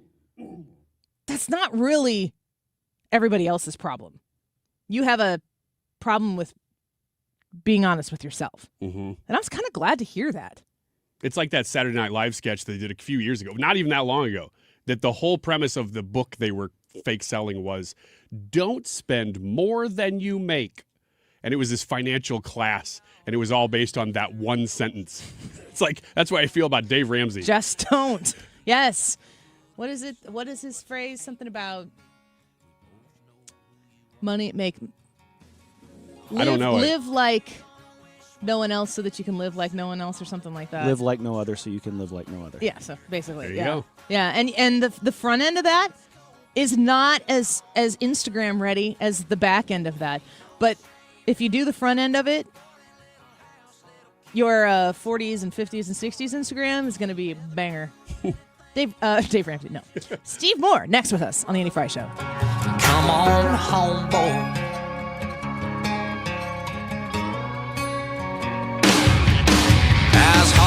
The Lutheran Elementary School Association is wonderful. The ability to provide an alternative education for your kids, and by alternative, I just pretty much mean to public school, or maybe if you've looked at other sorts of non-public schools elsewhere and you haven't found the right one quite yet, consider a Lutheran school. For your kid, for your grandkid, for a family that you love, you can provide for those people, and we're relying as a community here in the bi-state area, Missouri and Illinois alike, we're relying on people just like you to help make that a possibility for kids that need a shot at a different type of location to learn, one that's rooted in Jesus and in faith, but also in quality education with great people who understand biblically what is right, what is wrong. When you are growing up and you get the opportunity to learn about right and wrong from a scriptural sense, you also get to learn about forgiveness. That's pretty amazing. Did you know you can provide the opportunity for another kid to access this by making a donation to the Lutheran Elementary School Association? Do it to the Annie Fry Show Scholarship. We'd love to have you. LisaSTL.org. I get asked a lot on when's the best time to buy a furnace or an air conditioner. My response always is, with us, it doesn't really matter. I don't mark your prices up because it's cold or it's hot. But with the tax credit that's expiring at the end of the month of December for 2025 and 0% interest on most all of our products right now. So you get 0% through the month of December on the majority of what we offer you, furnaces or air conditioners or both. That's a big savings to you. It makes it really, really affordable, not just because it's Christmas or anything like that. It's just if you can eliminate interest, that's a lot of money a month that you save. So if you're in the need for a furnace or a furnace and air, call me. One easy number in Missouri and Illinois, 314-293-2600. Or Bart Inman, that's Bart with a B, Inman with an I.com. Merry Christmas and God bless. This holiday season, when you get them STIHL, batteries are included. Buy select battery tool sets and get a free extra battery. Visit STIHLUSA.com for gift ideas and seasonal savings. Happy holidays from STIHL. Offer valid for a limited time only at participating dealers while supplies last. This is the Annie Fry Show on 97.1 FM Talk, St. Louis Conservative.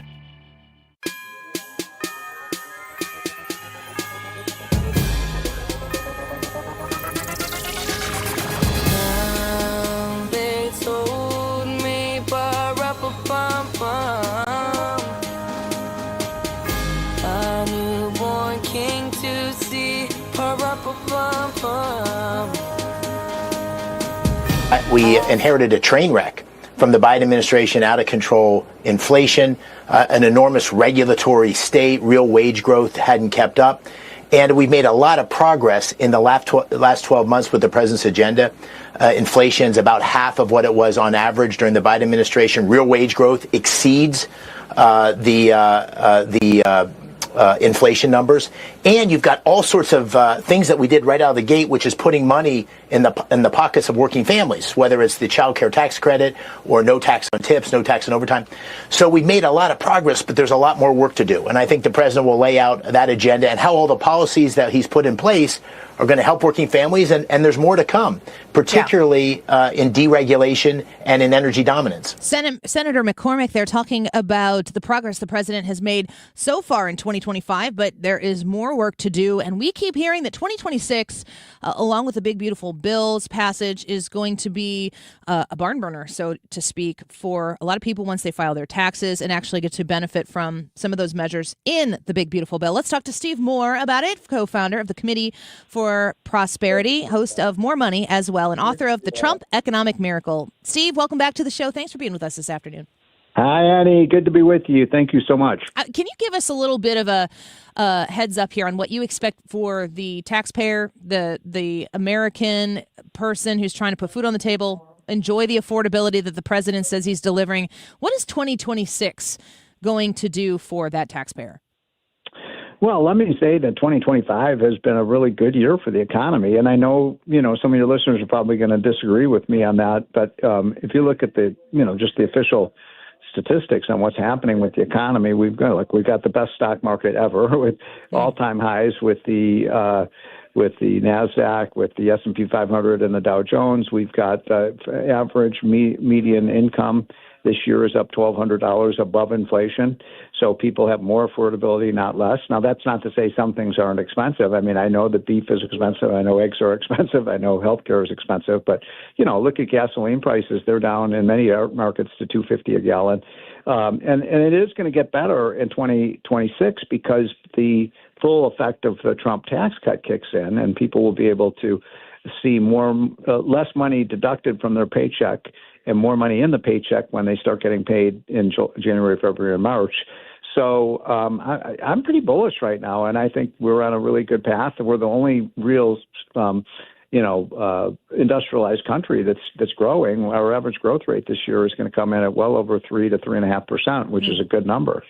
You know, Steve Moore, speaking with us right now, I saw Dave Ramsey on Harris Faulkner's show a little bit earlier, and he pointed out something that I haven't really, of course, it's not the business of the policymakers in government. They've got to do, stay in their lane and do what they've got to do. But Dave Ramsey talks a lot of consumerism, a lot of Main Street economics, and he said that it is important to understand that while we are looking at bringing down inflation, which the administration has done really well, there is probably an element of overspending that's taking place with the American consumer, that people are not really living within their means as well. I'm wondering, with apparently a wonderful Black Friday season, if people are talking about affordability being a problem, but we're still spending a ton of money in the holiday season, what do you think about that?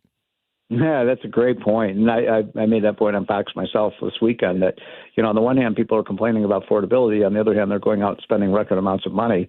And that's been the case not just Black Friday, but through the first week or two of the Christmas season. So, what people say to the pollsters and how they're actually acting in terms of their spending behavior is that they've got money in the bank and that they've got money in their wallet and they're spending it. So, it only reinforces the point I was making earlier that people, look, this is a good time to be an American. We've got an economy that's on the mend from Bidenomics. We've got, our businesses are doing really well. There's hiring. We have 7 million job openings in this country. So it's in my opinion, as an economist, a pretty healthy economy that I think is going to get even better next year. I'm glad you brought up Bidenomics, because I think for people to measure how well Donald Trump has done right now, you can't really measure it to a balanced, clean field. You have to understand where we've been to understand where we are right now, because there's been quite a lot of distance traveled from the hole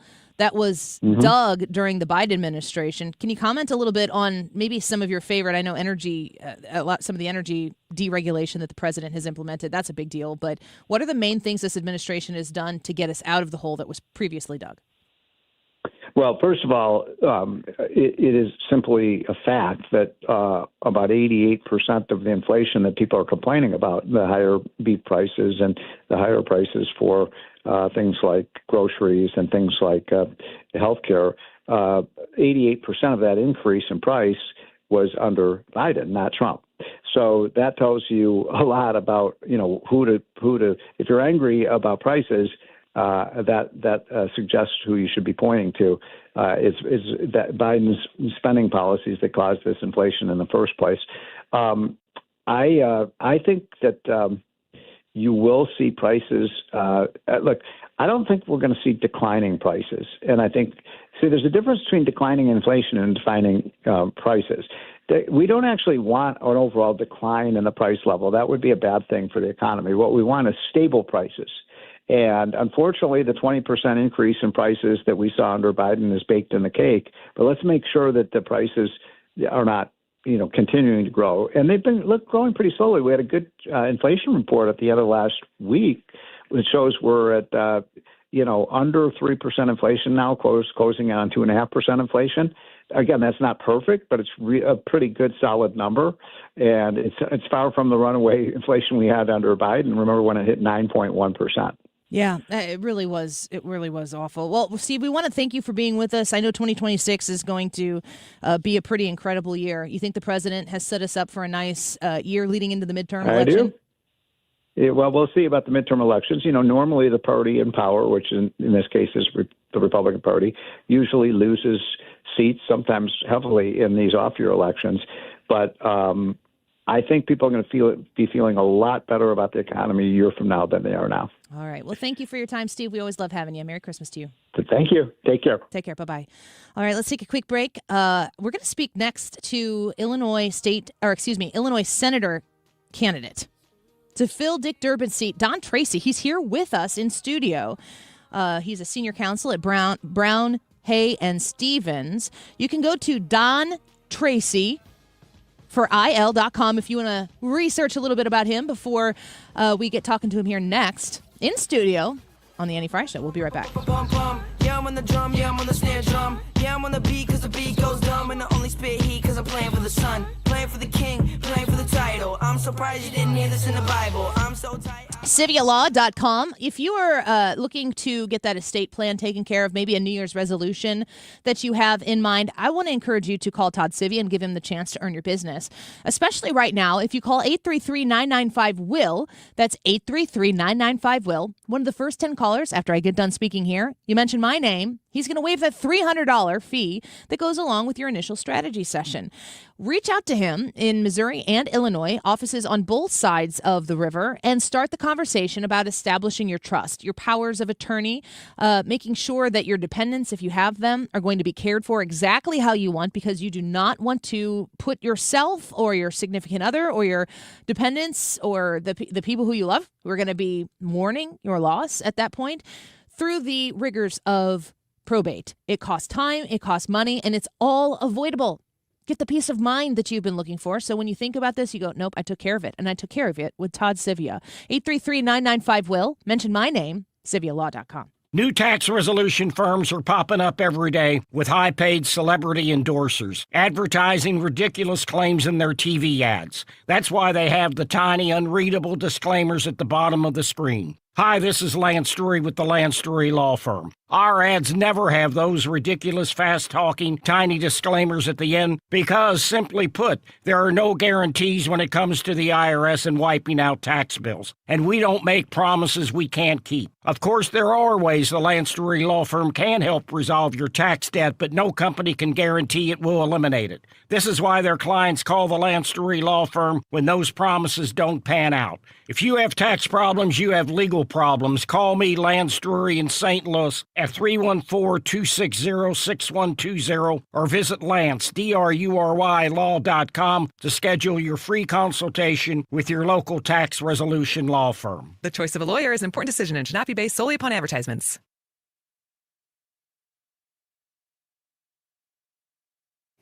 The YouTube live chat poll today is, do you support Marjorie Taylor Greene? Yes, I support her retiring. Yes, but I think she should stay. Those are the yes sides. Now the no's are no, and she should finish her term, or no, and she can't leave fast enough. Which one would you choose in today's YouTube live chat poll? Let us know. We'll give you the results at the end of the show. It is 1:33. This time check is sponsored by Jerry Kelly Heating, Air Conditioning, Electrical, and Plumbing.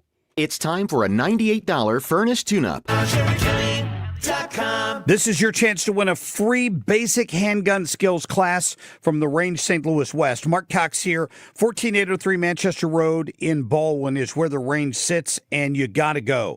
This is ideal for beginners, expert instruction. They have it available in a women-only class if you're more comfortable. Normally the class is $135. You can win right now, therangestl.com/971. Again, therangestl.com/971. License number E2014A. Hey, it's good to see you. You know, there's a certain way we do things around here. The Grasser way. The Grasser way? We don't cut corners and we don't take shortcuts. Not on the little stuff and not on the big stuff. We do the big stuff. That's right. Whole home generators that kick on the moment the grid gives up. Lights stay on, heat stays on, your family stays safe. So your house stays warm. And your ice cream stays frozen. Green is always Grasser at GrasserHomeservices.com. Still leading 97.1 FM Talk. St. Louis Conservative.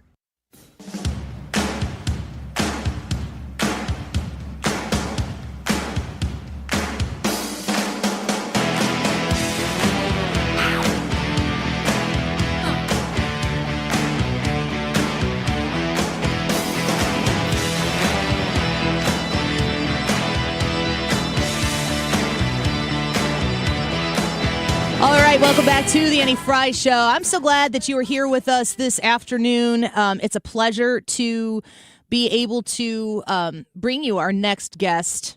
And before you do, if you want to check out the Annie Fry Show podcast, if in a position where you can follow us, go back and listen to an interview, you can always go to the Odyssey app, audacy.com. You can see podcasts there. You can also go to the Annie Fry YouTube channel and check out what we are talking about there. So I want to get to our guest, and I'm excited to have in studio with us Don Tracy. Don and I have worked with you at various events for years now, it seems. Well, I was state chairman of the Illinois Republican Party for 3.5 years, and you are really an important voice in that ecosystem. So we've run into each other, and thank you for your great work. Well, thank you for that. It's always been a pleasure to be a part of it, trying to get some more attention downstate, certainly. Don Tracy is running for Senate, the United States Senate. He wants to be a Republican senator from the state of Illinois. I want you to be as well. I want somebody to be, and you're fighting for that opportunity. Well, we need that. We haven't elected a Republican for a U.S. Senate seat since 2010, when Mark Kirk was elected. And That's then not that long ago. No, it really isn't. And then in 2014, we elected Judy Bartopinka and Governor Rauner. I helped on the Rauner campaign a bit. And then, unfortunately, Senator Kirk experienced a stroke, and he ran for re-election, but he wasn't the same person, and so he was defeated by Tammy Duckworth. Yeah. There are 8 statewide public offices in Illinois. 2 of them are the U.S. Senate seats. Currently, all 8 are held by Democrats. 7 of the 8 are Chicago-Cook County Democrats. Durban, whose seat is opening and that I'm running for, is downstate Springfield, as am I. If I don't win this seat, the other 3, the 3 on the Democrat side are all Chicago-Cook County Democrats. All 8 of those seats will be offices will be held by Chicago-Cook County Democrats. I love Chicago. I have a place up there. I love Cook County. But I think the other 101 counties deserve representation. Amen to that. We do, certainly. Like, it's a hard conversation to have here downstate. We're speaking with Don Tracy, who's in studio with us. He's running for Senate. He's running for the seat that Dick Durbin is retiring from. He's got to win a Republican primary and then, of course, beat a Democrat, a Chicago Democrat, if you can imagine that. It's very difficult to have the conversation about Republican politics in the state of Illinois downstate because Chicago, it always comes back to Chicago. And a lot of people down here would rather just do without them. Get rid of Cook County and move on. My understanding is Cook County is about 66% population of the state. I don't know how much revenue comes in, but it's an enormous amount of revenue that funds the state comes from Chicago. And my understanding is that the Chicago Republican Party is the biggest Republican party in the state. Well, certainly there are more Republican voters in Cook County than any county in Illinois. I've also heard there are more Republican voters in Cook County than in any county in the United States. It's a big county. It's a huge county. Yeah. And on a clear day, the way I like to put it is on a clear day, 70% of the Illinois voters can see the Willis Tower, formerly known as the Sears Tower. Yeah. So there's a lot of voters up there, and so we're spending a lot of time up there. And so I understand that. I respect that. People who want to separate from Cook County, I don't really like that. I want Chicago to be a great city. And I want to live in a state where we get to claim Chicago. We don't have to get the blame for Chicago. So downstate still exists, though. We're still here. Like you said, you want to represent 102 counties altogether. I plan to represent all of Illinois, not just Chicago. And being from downstate, but having spent a lot of time in the suburbs and in Chicago, I think I'm the right Illinois Republican to win this particular seat. It's going to be a dogfight once we get into the general, and it needs to be somebody that's got statewide experience, as I have, having run for lieutenant governor in 2010, and also having been statewide chair for 3.5 years. Somebody who can be as comfortable in Lake County as they are down in Hardin County, and I've done both of those things. So. And there's nothing more important. We need to make Illinois a two-party state again. I mean, even people out there that maybe they're not strong Republicans, or they're not in line with everything about the current administration agenda, should realize that a one-party state is not a healthy state. As they've been saying for centuries, power corrupts, and absolute power corrupts absolutely. And in a one-party state, you have absolute power. Perhaps that's why, over the last 40 years, the feds have been indicting an average of one Chicago politician, Democrat, per week. They've indicted and convicted about 2,000 of them. And there's a reason for it. There's too much power concentrated in one power. I'm trying to change that. Yeah, I appreciate that perspective. It's a message of hope, which I think a lot of Illinois voters, a lot of them want to hear that. Some of them are going to laugh at it. A Republican senator from the state of Illinois, Dick Durbin, he's from down here, and he maybe not. I don't know. It's hard to judge what practical Democrat looks like anymore on a national stage. But he certainly hasn't. He was one of the people who voted and led for the government shutdown to end. So he took a parting way from Chuck Schumer. What would a Republican from Illinois in Don Tracy look like in the United States Senate? Well, I'm a conservative Republican. It would be another vote for common sense and practical solutions in Washington, D.C., and another vote against the crazy left ideas of Bernie Sanders and Mamdani and Mayor Johnson and AOC and all the rest. So I'm running, and it'd be a vote for reducing inflation, for reducing the cost of living. I mean, the number one issue out there and the number one problem for working families that are trying to put food on the table and pay for their health care and raise their kids is inflation and the cost of living, and one of the reasons why I think we struggle in Illinois to elect Republicans is because Democrats are more active in politics generally, and that's because they and their special interest allies, they feed off the government and they feed off of government benefits. Whereas we Republicans just want to be left alone to raise our families, to keep our kids in school, to make our payroll, to do our jobs. But if we're going to change this state and keep this country, a great country, that attitude's got to change. More Republicans and conservatives need to get off the sidelines. And if they're not going to run for office, then help people who do. Yeah. Don, I'm sorry I don't have a deeper question for you than this, but I know a lot of people in Chicago, and actually I think the majority of them are Democrats, family members, friends, and so forth. They talk about this so much, they hate the corruption of Chicago, like with a burning passion. And you just said something I've never heard before. Can you repeat that? That a Democrat gets indicted on average once a week out of Chicago? Democrat politician? Well, indicted and convicted.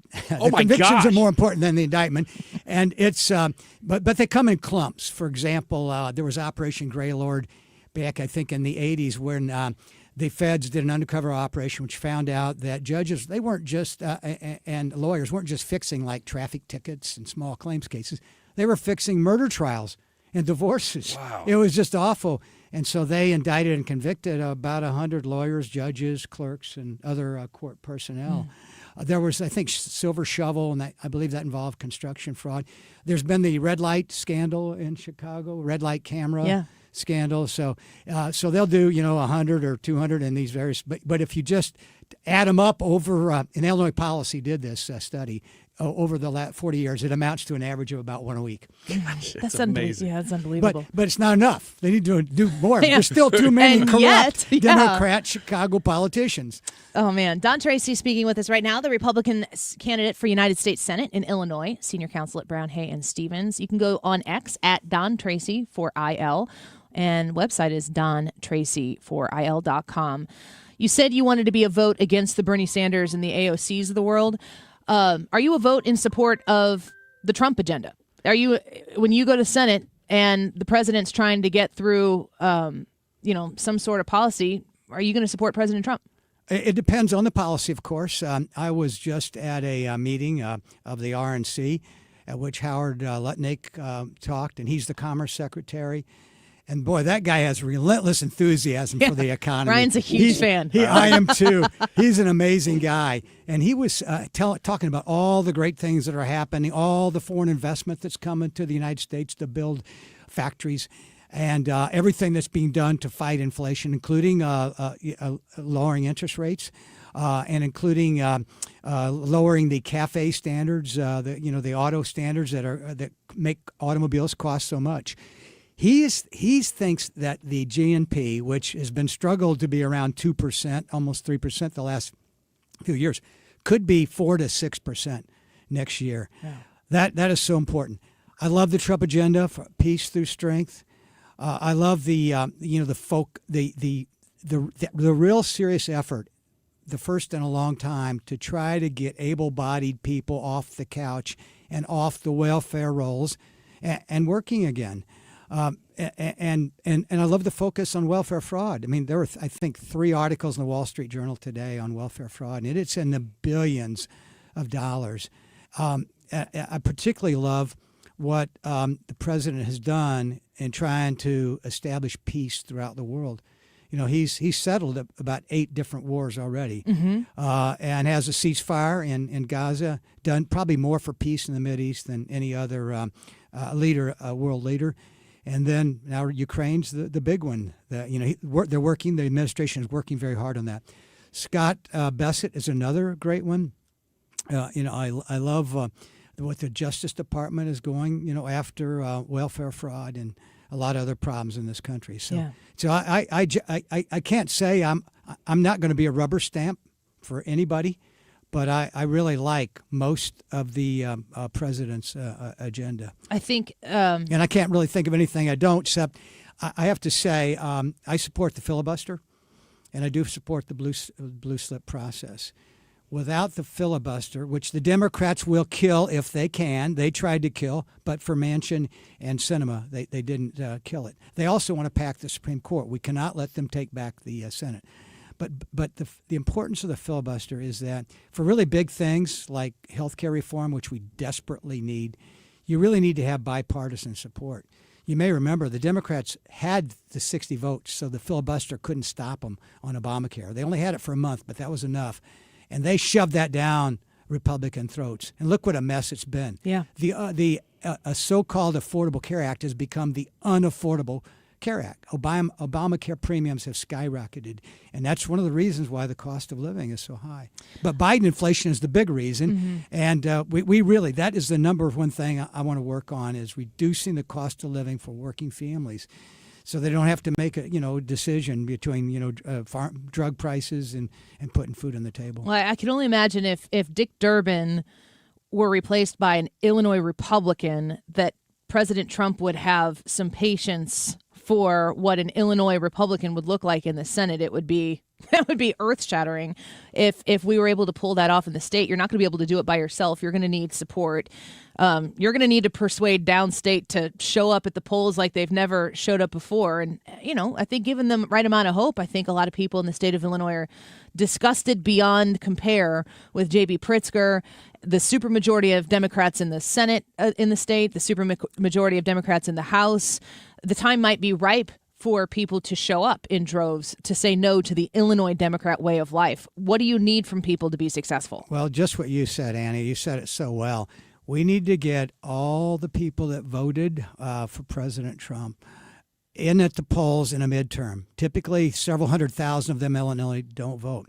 We also we need to get all the Republicans who like the current administration's policies, but they might not like President Trump. We need them to focus on policy and what's best for the country, not emotion, not feelings, and not because the president sometimes speaks inelegantly. Let's put it that way, and maybe speaks in a way that offends feelings and emotions. They need to focus on what's really at stake, which is this great country and this great American experiment. I also need to get independents and soft Democrats to vote for themselves, for the future, for their children and their grandchildren. And with that type of a coalition, we can win in Illinois again. We Republicans can win again and make this a two-party state again. Yeah, amen to that. If you believe it and we can back you up and take that seat, that would be enormously wonderful for here in the state of Illinois. I am wildly offended by the Illinois Democrats, way more than I've ever even been suggested to be offended by anything President Trump had said. I think a lot of people feel the same way. They've just gone bat stuff crazy. Yes, they have.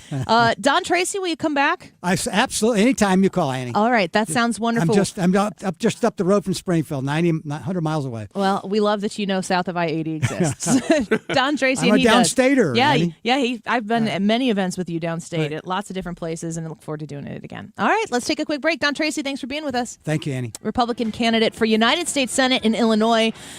Go online and learn more about Don Tracy. Don Tracy, Tracy, il.com. We'll be right back.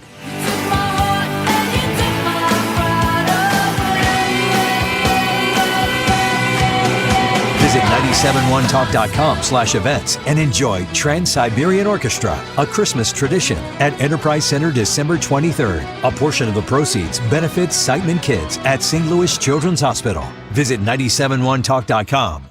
If you suffer from burning, tingling, or numb feet, pay special attention as we discuss neuropathy with Dr. Patton, D.C. Doctor, what is neuropathy? Peripheral neuropathy is nerve damage to the feet and legs. What are the symptoms? The symptoms are numbness, burning, tingling, pain, and loss of balance. Is neuropathy treatable? It's absolutely treatable, and we have amazing results. If you have burning, tingling, numbness, coldness in your feet or hands or balance issues, call us at Comprehensive Integrated Health today for a nerve damage screening. The screening will tell if you're at risk for serious complications and if you're a candidate for our cutting-edge treatment program. Don't wait until your symptoms are so severe nothing can be done. End-stage neuropathy leaves people confined to walkers, wheelchairs, and even amputations. The first 10 callers will receive a free nerve damage screening. Call 636-538-5188. That's 636-538-5188 for your free nerve damage screening. 636-538-5188. AirComfortService.com. The cold weather is supposed to hit us this week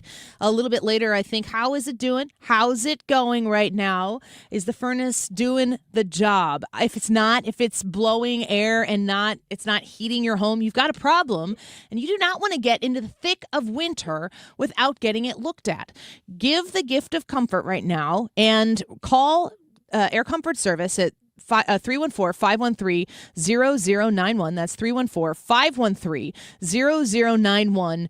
And talk to them about their preferred partner plan. It's a 2 HVAC system check a year, service, repair, and equipment discounts, priority service as well. So when the bottom drops out and you call 314-513-0091, they're going to put you to the front of the line.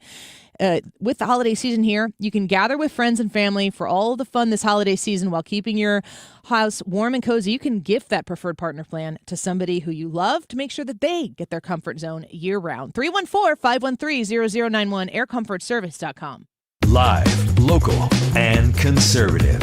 It's the Annie Fry Show. 97.1 FM Talk.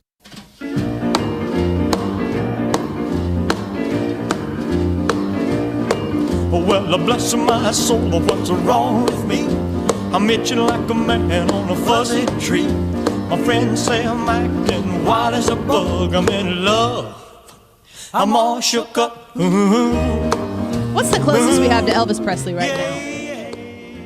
Your incoming non-serious answer, Ryan Wicks. I'm scooping you on that. I want a serious answer. Travis Kelce. We do know how you feel about Travis Kelce. From what I understand, based on the Chiefs season, he might be picking up a singing career soon. Yes. Well, I was going to say Taylor Swift just because of star power. I don't know if Taylor Swift is a bad answer. I hadn't really considered that in 2025, Elvis could be a woman. He can be whatever he wants. Taylor Swift is probably the closest thing.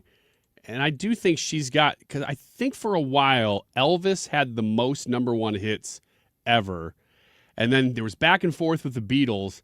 And I think they both got overtaken somewhere in the 90s by Mariah Carey. Well, like, those are all people I wouldn't, I mean, in success, I could understand how dollars, cents, and, like, stats. Mm-hmm. But I'm talking, like, the sensation that Elvis Presley is. Mm-hmm. Like, I've thought before that, like, who's Michael Jackson now? Bruno Mars always kind of struck me as a downstream of Michael Jackson. We don't have Michael Jackson anymore, although there's this impersonator I keep seeing on the internet who is as good of him, and I think you should do her. He looks like him. And I was thinking, like, can you do that? What era of Michael Jackson?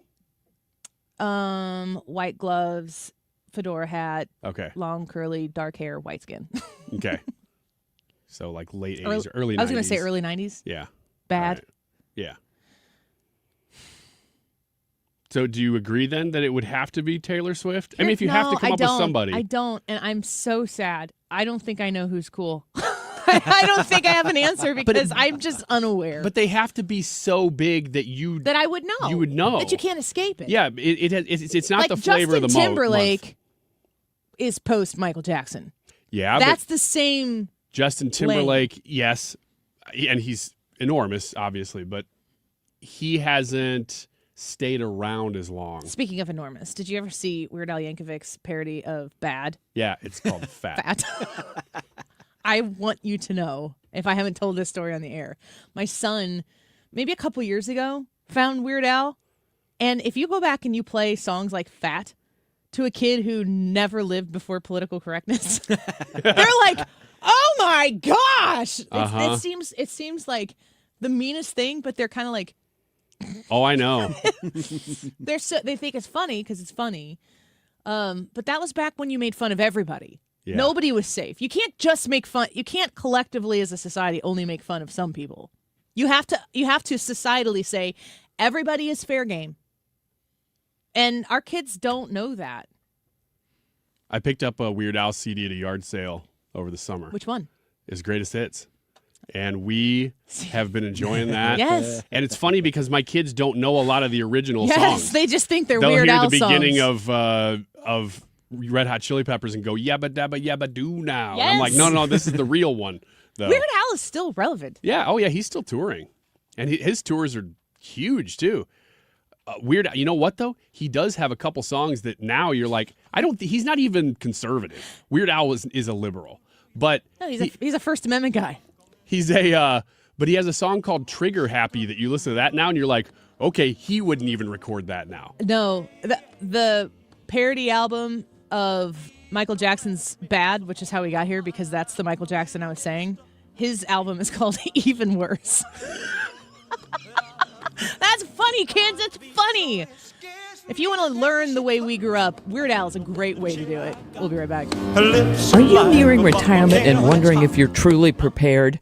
Sue Thomas here. And when it comes to retirement planning, keep in mind Financial and Tax Architects, FTA, has helped families all across St. Louis plan to retire with clarity and confidence. FTA specializes in creating tax-efficient retirement strategies, showing you how and when to claim Social Security, and building an income plan designed to last as long as you do. Now, they have a Retirement Planning 101 class. It is eye-opening. It's 2.5 hours. It's offered on campuses of colleges throughout the area. No cost or obligation, but you're going to learn how to avoid costly mistakes, reduce unnecessary taxes, and make your money work smarter in retirement. Call 314-888-5101 or visit fta-ria.com to reserve your seat today. Space fills quickly, so don't wait. Take that first step toward a more confident retirement. Well, we were just talking about Chicago, and it reminded me that last summer I went to Chicago to visit my brother-in-law, and he grilled for everybody. It was kind of a family reunion. He used Andrea's sauce in grilling, and I didn't even ask him about it because I just assumed I had given it to him or I had recommended it. And I'm like, oh, good, he's using the Andrea sauce. That's great. And everybody loved the meal. And then he came down here for Christmas last year and he saw me using Andrea's and he goes, oh, I use that stuff all the time. And I'm like, do you not know my relationship with this restaurant and with this sauce? And do you even know who I am? Do you know who I am, sir? I am the Andrea's spokesperson on this station. And he said, no, he had no idea. He just loved Andrea's sauce independently, and he said it's actually a little harder to find in Chicago. So you can find it a lot easier here in St. Louis. And if you've never used it, man, you're missing out because it will make everything taste better. So if you've never had Andrea's sauce, little short story, little endorsement there for you to pick some up right now at any area grocery store like Dearborn, Schnucks, or at Andreas.com. KFTK FM Florissant from the Kaufman Townsley St. Louis's Injury Lawyers Studio. Call 314-777-7777. That's 314-777-7777. At the White House, I'm Lisa Brady, Fox News. President Trump just announcing that some tariff revenues will be used to help farmers impacted by a trade war with China. So we're going to use that money to provide $12 billion in economic assistance to American farmers. $12 billion is a lot of money. The president says the relief will provide certainty for farmers and help them to lower food prices, as he blames the previous administration for cost issues. The Democrats caused the affordability problem, and we're the ones that are fixing it. And Democrats argue the president's agenda, including tariffs, are costing Americans more money. President Trump also reiterating that China has resumed soybean purchases and says he spoke with China's president recently. The president's former attorney, Alina Habba, is no longer the interim U.S. attorney in New Jersey, stepping down after being disqualified by a court decision. However, U.S. Attorney General Pam Bondi says the Justice Department still expects that decision to be overturned, also confirming that Habba will serve as the Attorney General's senior advisor for U.S. attorneys. 12 FBI agents are suing the Trump administration, aiming to get their jobs back. They were fired by FBI Director Kash Patel in September after kneeling during a racial justice protest in 2020. Patel removed multiple agents for their actions, determining their conduct was unprofessional and lacked impartiality. But the fired agents in a federal lawsuit argue the kneeling was intended to de-escalate a volatile situation and was not a political gesture. Attorneys for the former FBI agents say the tactic worked as crowds dispersed, no shots were fired, and the agents saved lives. Fox's Jared Halpern at the White House. The plaintiffs were among law enforcement agents deployed during a Washington, D.C. protest over the death of George Floyd in Minneapolis. America is listening to Fox News.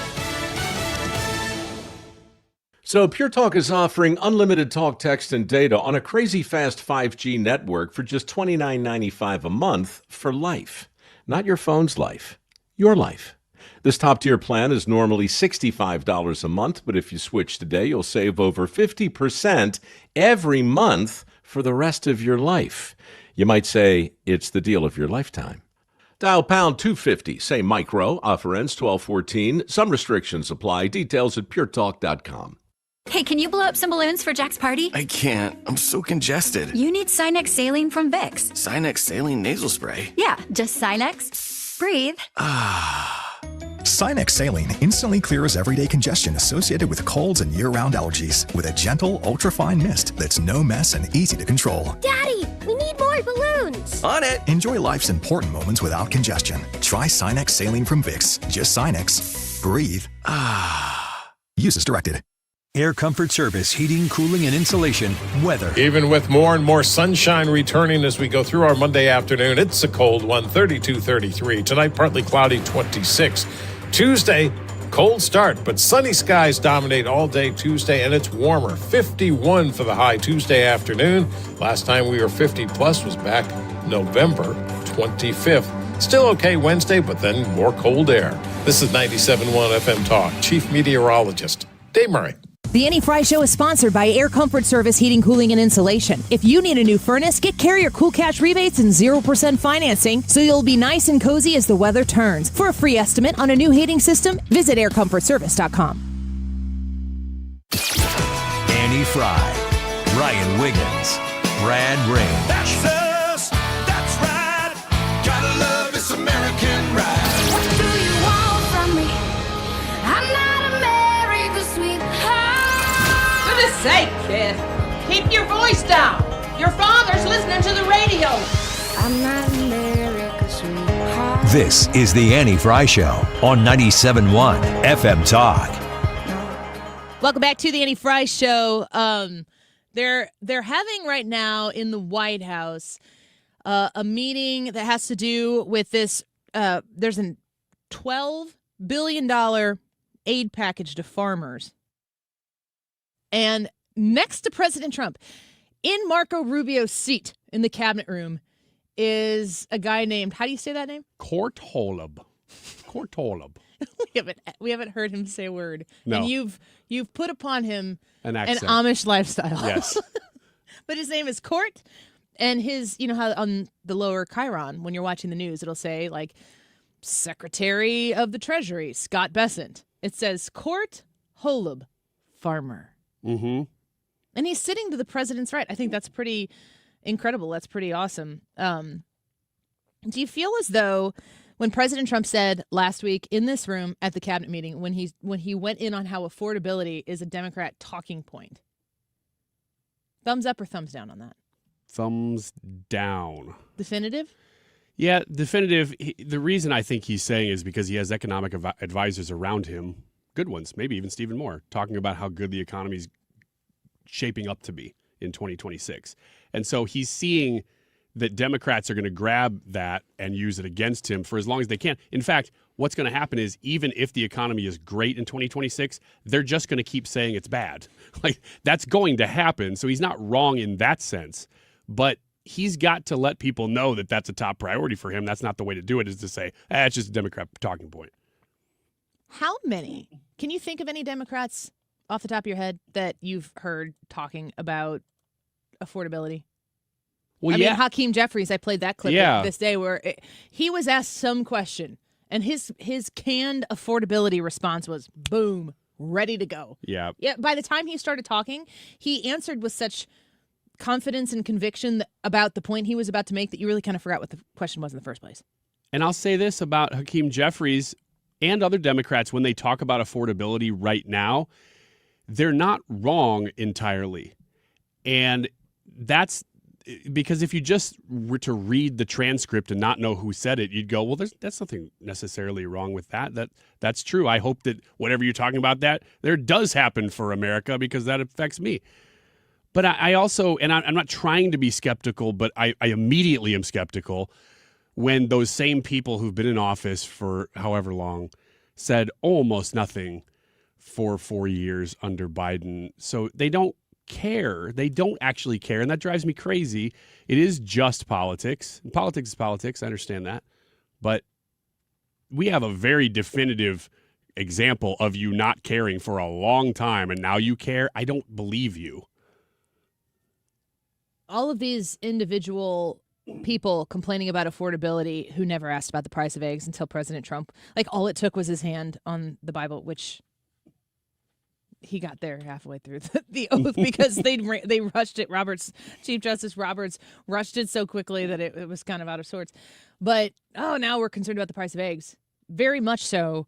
We were told the entire time during Joe Biden that if things were going up, this is the price of progress. You know, like this is what you're supposed to do. They passed the Inflation Reduction Act, the Democrats did. It increased inflation. It was like a joke to call it the Inflation Reduction Act. They all knew it. They all knew that it was stupid to call it that, and they're like, this would be great. It just spends money. It's not honest. It's intentionally dishonest. And the hypocrisy really grates at people because you can't look at someone like Hakeem Jeffries who wants to increase what is it, like a 3-year increase on subsidies for healthcare. That's their solution. The solution to the issue is not to solve the problem. It's to take more taxpayer dollars and throw the money at the problem. Which, if you ask everybody, who's living under these certain subsidies right now, if you ask everybody how they feel about how their health insurance is with the subsidies, people are not happy. It's not like the solution exists already because the subsidies are in place. The subsidies aren't even solving the problem. No. And they will only increase over time. Yes. I'm tired of being so close to the political game that is being played and being able to see it there out in full open view. And it's as though everybody seems to know that it exists and people aren't even adjusting their game plan.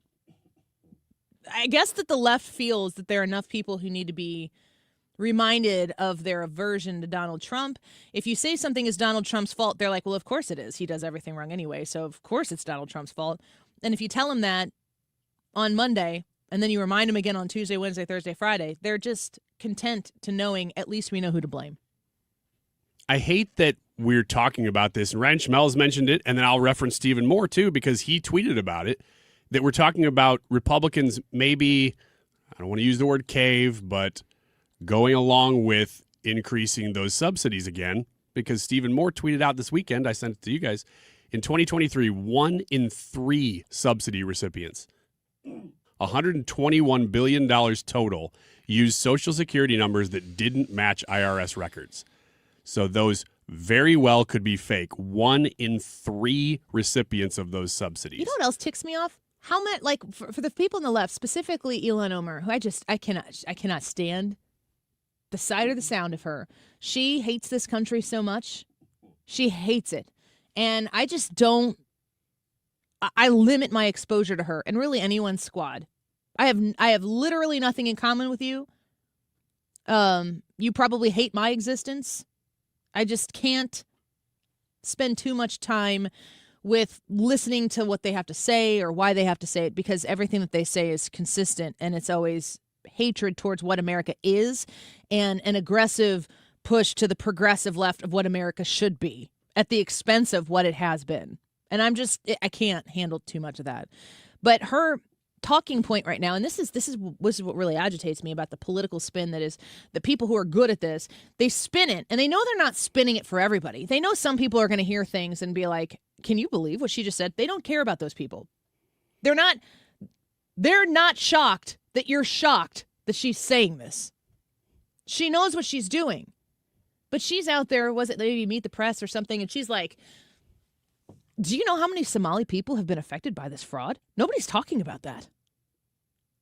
Have been affected by this fraud. Like this is, Somali people are taxpayers too.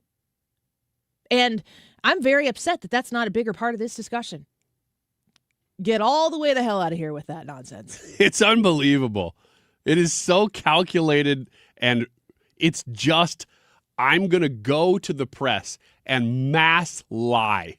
And the whole point is, like you said, the informed voter, either side, we don't care about you. We care about the clip that might make it through to the average person who doesn't really know, who'd go, oh, I don't really. Below average person. Didn't know that. I would even say. Yeah. Our YouTube poll for today is, do you support Marjorie Taylor Greene? Now, I know that there are folks out there right now who are MTG fans, if you are listening, and I know there are people out there who are not because they don't support anything Republican. I think Marjorie Taylor Greene is a big divisive force within the Republican Party. I've said before, Marjorie Taylor Greene is not my style of politician. If she's good for Georgia 14 or whatever her district is off the top of my head, okay, they're the ones who get to choose to keep her or to trade her in. Or she can do what she's doing, which is resigning as of January 5th, I believe it is. She's stepping down because she can't seem to play nice with Donald Trump any longer. She did an interview with Leslie Stahl at 60 Minutes and had a lot to say. I think you can tell by the way somebody goes out if this was an intellectual decision or an emotional decision. Usually it's a combination of the both, but one of those two things usually takes the stronghold over the whole. Sitting down with 60 Minutes and Leslie Stahl, Donald Trump, huge fan of neither of these women at this point in time, or CBS. I'm going to ask you about this almost solid support he has among Republicans in Congress. Is there in that support fear? Does the support come about because they're afraid that they'll get death threats? I think they're terrified to step out of line and get a nasty Truth Social post on them. Yes. And they're watching what happened to you? Yes. Behind the scenes, do they talk differently? Yes. How? It's... Objection, leading the witness. To every question, it's just like an orchestrated, scripted... If Marjorie Taylor Greene has said casually in a conversation leading up to this interview, you should hear how these people talk behind the scenes. Leslie Stahl is like eating all of that up, getting ready to lead her to the water where she can talk about how people talk about Donald Trump behind his back. Now, I don't know. Marjorie Taylor Greene might be doing this to try to affect something in the electorate, but I don't think anything that MTG is doing right now is about anything other than her butting up against Donald Trump. She wants to say things. If she has this interview and she successfully gets under Donald Trump's skin, that's all she's doing right now. She's happy with that. So here you have Leslie Stahl going, do people say things, talk differently about him behind closed doors? And she's just, yeah. Like, that's funny that you asked that, Leslie. It would shock people. Well, let's shock people. Okay. I watched many of my colleagues go from making fun of him, making fun of how he talks, making fun of me constantly for supporting him, to when he won the primary in 2024, they all started, excuse my language, Leslie, kissing his ass and decided to put on a MAGA hat for the first time. She couldn't muster a butt.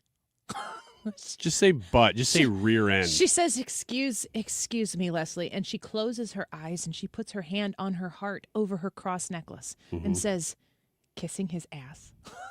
She should have said crack. You know, if your crack's leaky. Yeah, I know who to call. Matt Hayes. He's like, did I sign up for this? Wait a minute, I'm not in this. Home Shield Foundation repair. I don't trust this woman to be for the people she represents. And I've never really looked at Marjorie Taylor Greene. She's been on the show. And I we booked her. She had her book out. It was book's called MTG, right? Is it? Yes. We booked her. She came on. She did an interview. She was incredibly lovely to talk about. And I said after that, what I was expecting to how this to go or to feel about this, I felt like maybe I've been wrong about her. And I just think I think she's really good at politics. I think she's willing to do and say things that successful politicians need to do. I think she's willing to go there. I don't think she's that good at politics. I think she's almost really good at politics. Well, what do you define politics? Messaging and playing the game to the benefit of whoever. Either that's yourself or your party or your country or whoever.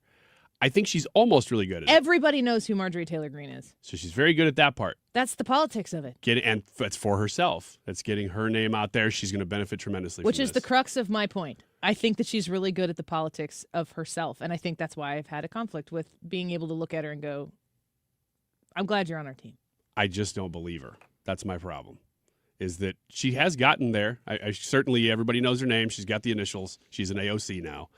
But I just don't believe her when she says all these things. I don't really know what to believe when she speaks, actually. What I believe that she has an end game with everything she does, which is, again, why I think she's good at politics, because everything is intentional for an outcome that most of us aren't maybe ever going to know about.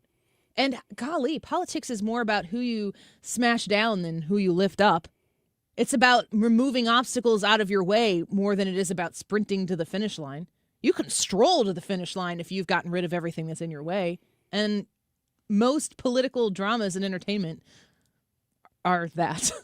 Removing obstacles, plucking them one at a time away. I just watched Oppenheimer this weekend. Have you seen it? No. Have you seen it? I've seen about 60%. Well, that's like 4 hours.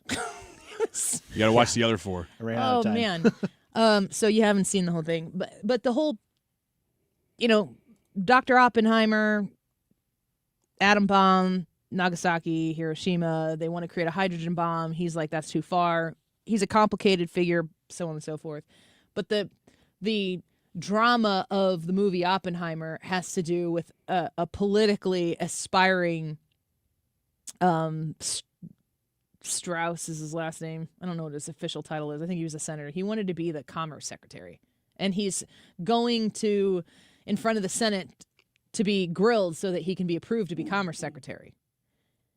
And he's intertwined with Oppenheimer, Dr. Oppenheimer, who apparently had some communist ties in a McCarthy era.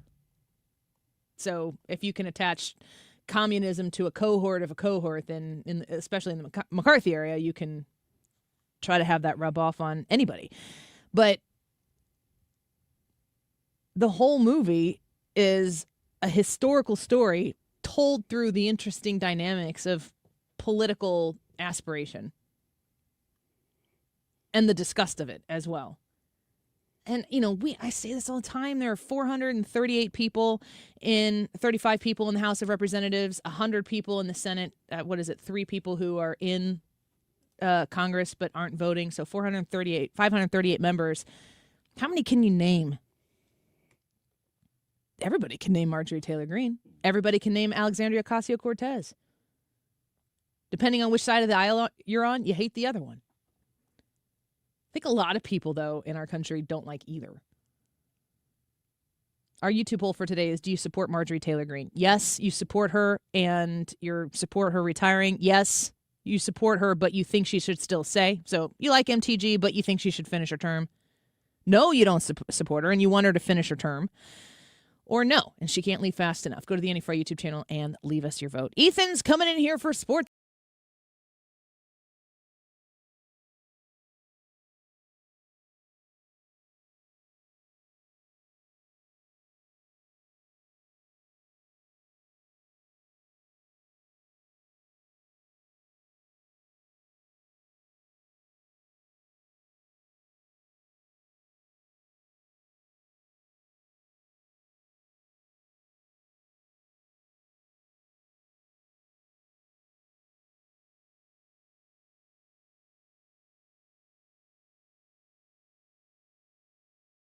TheDiamondShop.net.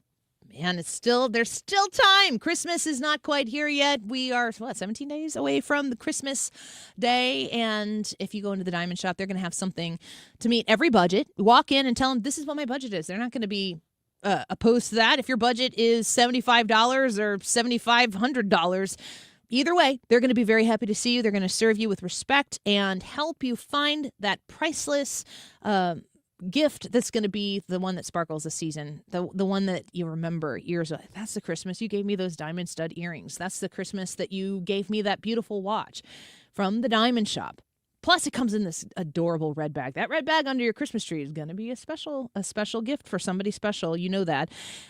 If you want to talk about something that maybe is a little more long-term, a longer process to purchase, you can talk to them about their 6 months, same as cash financing. So if you're looking at maybe a proposal next year or something like that, they have beautiful engagement and bridal sets for you to shop. Whatever you need when it comes to fine jewelry, you want the best people in the business. You want the Diamond Shop. They're online at thediamondshop.net.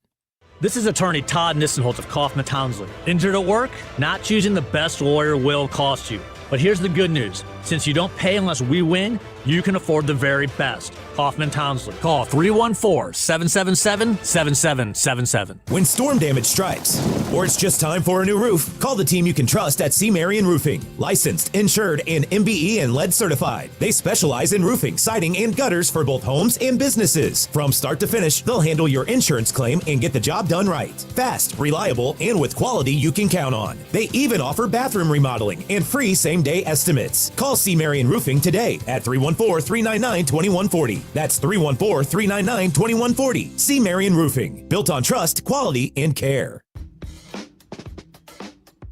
It's Tom Ackerman for Ophthalmology Associates, the doctor's doctors, 314-966-5000 or online at youridoc.com. If you want thick, healthy, gorgeous hair, then you need Hair Volume from New Nordic. Available as a tablet or delicious gummy, Hair Volume is available online at Amazon and NewNordicUSA.com or in the hair care aisle at your local CVS. What's up? It's Draymond Greene. I'm back for my 14th NBA season, and my podcast, The Draymond Greene Show, is back too. This season, I'm breaking down games, reacting to the biggest NBA stories, and sitting down with teammates, rivals, and culture shapers. And trust me, I'm not holding back, on the court or on the mic. 2 new episodes every week, new segments, big conversations, real basketball talk for the real hoop heads. Listen to and follow The Draymond Greene Show wherever you get your podcasts. We're back, we're better, let's get it. You're listening to The Annie Fry Show on 97.1 FM Talk, St. Louis Conservative.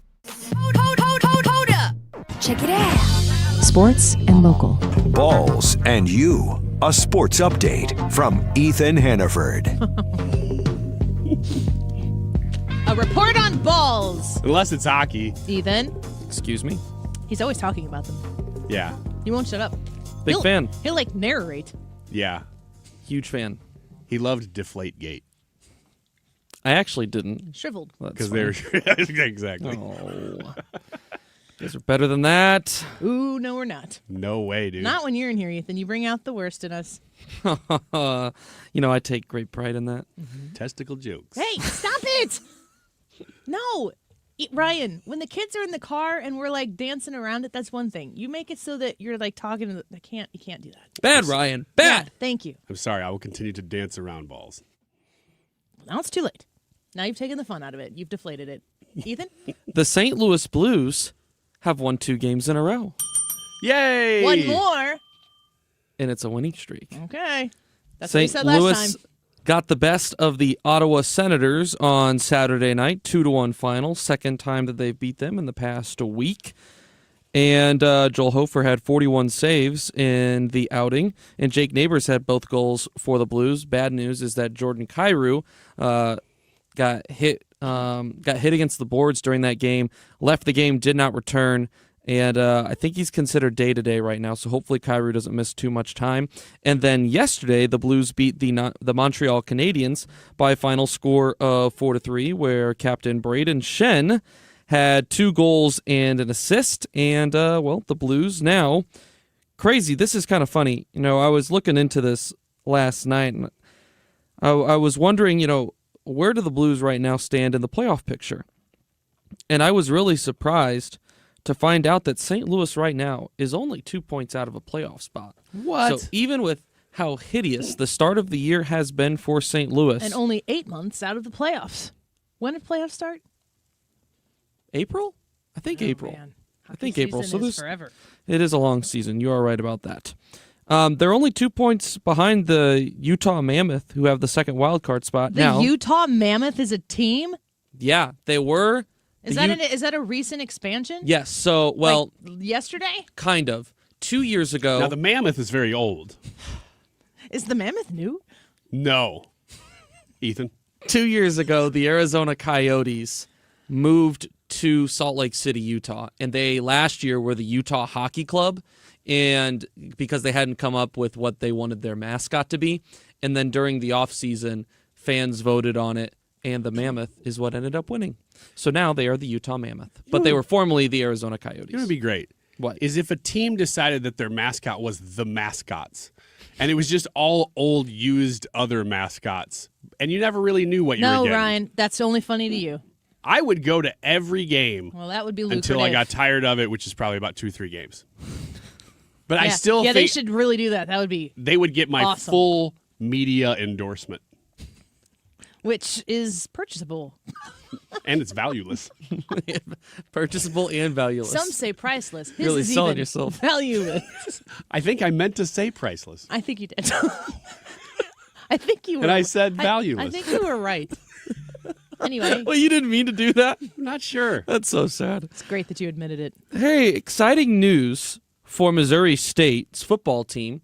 They just moved to the FBS level, so the highest level of college football this year. Are they in the football playoffs too? They made it to a bowl game this year. Oh, a bowl game. Yeah, so they're going to be playing in the Xbox Bowl.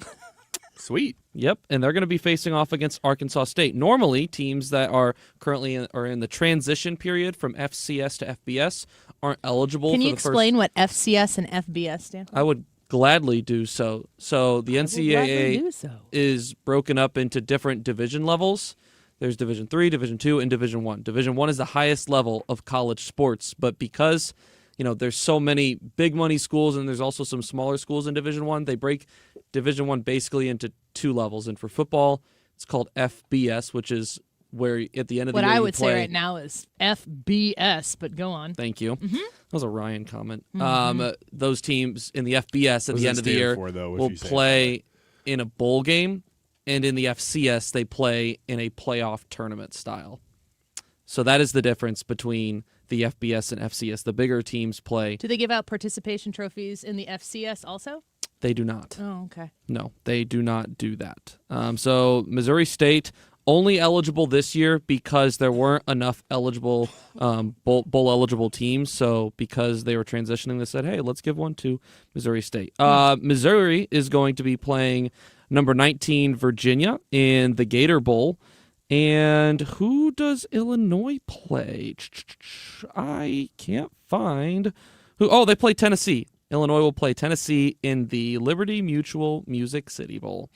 They just played Tennessee in basketball. I know, this is football. Uh-huh.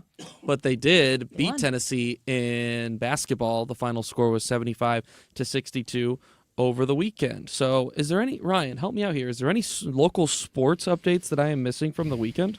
No. Ryan, you liar. Ryan, Kansas beat Mizzou in college basketball this weekend. That is what I was forgetting. Well, if you consider that local. Is Kansas, what are they ranked? Kansas is ranked 21st in the country right now. Oh, what's Mizzou? Mizzou is currently unranked. They are? I thought Mizzou was going to be really good this year. They were supposed to be better this year, but next year's the year where they have the number one recruiting class in the country. So next year they're supposed to be really good. All right. But we'll have to go ahead and wait and see. Do you want another story here, Annie? I don't know. Do you have anything else that's good? Is it related to balls? This one is not related to balls, but Then let's do it. Related to the Muni. Next year, the Muni is going to start the process of what was so funny about that? But wait. This story's balls, no. This story's got no balls. You said that Yes. like there was irony involved in the fact that it was related to the Muni, which is not a connection that I can make. None whatsoever. Zero intention, even. No balls, but the Muni.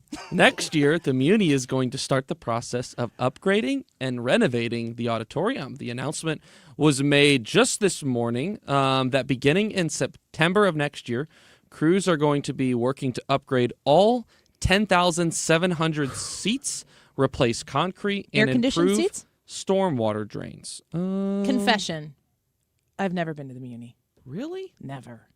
I like actually live the theater Muni. too. I've been to it while there's not shows playing. So I've walked through it through Forest Park You have as much experience on that as you do the snows. and Cracker Barrel. You know what, though? You didn't mention that there is a balls-related news with this. Really? The first show they're doing is Space Jam, which I don't understand because the cartoon parts are going to be really hard. Is that for real? No. Oh, I didn't know. Is that all crap? That's all crap. I believe. Can you imagine a live stage version of Space Jam? Don't make us entertain your goofy You guys ideas. are the crazy ones. Too late. For I'm entertaining believing it. that. $9.5 million in renovations going into the Muni next September through December. Cool. Great. Looking forward to that. I don't, this would be so cool if this person was listening to this show right now, but I don't expect that they are. And I'm trying John to. Muni. I hope he's not.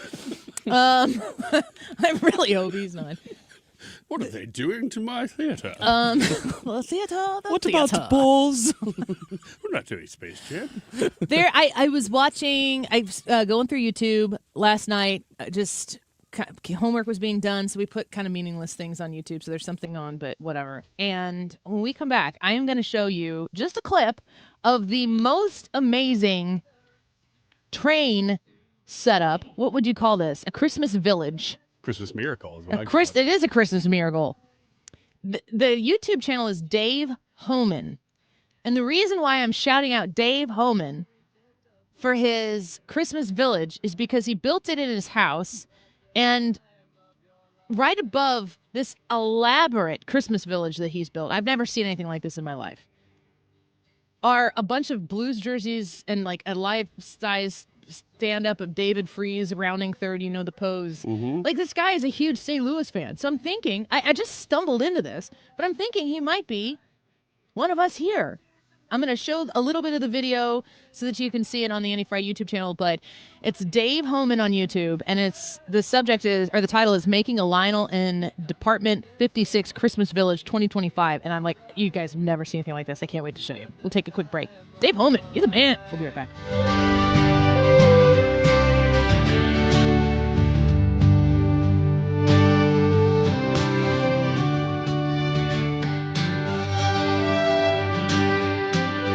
HomeShieldFoundationRepairs.com, 314-227-9636. If you have the opportunity to finally address the foundational situation that you've been dealing with, cracks in your basement, cracks in the concrete around the walkway at your home, even if we're talking about your commercial, your business, your pathways there, that is a trip hazard, that is a safety hazard. If you know that you have that uneven, unlevel concrete, there's an easy way to fix that outside. It's a system called polyjacking, and Home Shield Foundation Repair can solve this problem for you in a day. They take a polyurethane foam, inject it underneath the concrete to raise it up. There's a 5-year warranty that comes along with that as well. Of course, concrete's going to crack. It's going to settle over time. But if it's gotten out of hand and it's become a hazard for you, Home Shield Foundation Repair in Matt Hayes is the phone number that you need to call at 314-227-9636. 314-227-9636. The guy to help all your foundational concerns. All the details online at HomeshieldFoundationRepairs.com. Surprise! Surprise! You know, surprise parties, they can be fun, right? Well, financial surprises, not so much, especially when you're retired, like finding out you owe more in taxes than you thought you would, or having to go back to work to make ends meet. Maybe you think you'll be okay, but why not double check just to be sure?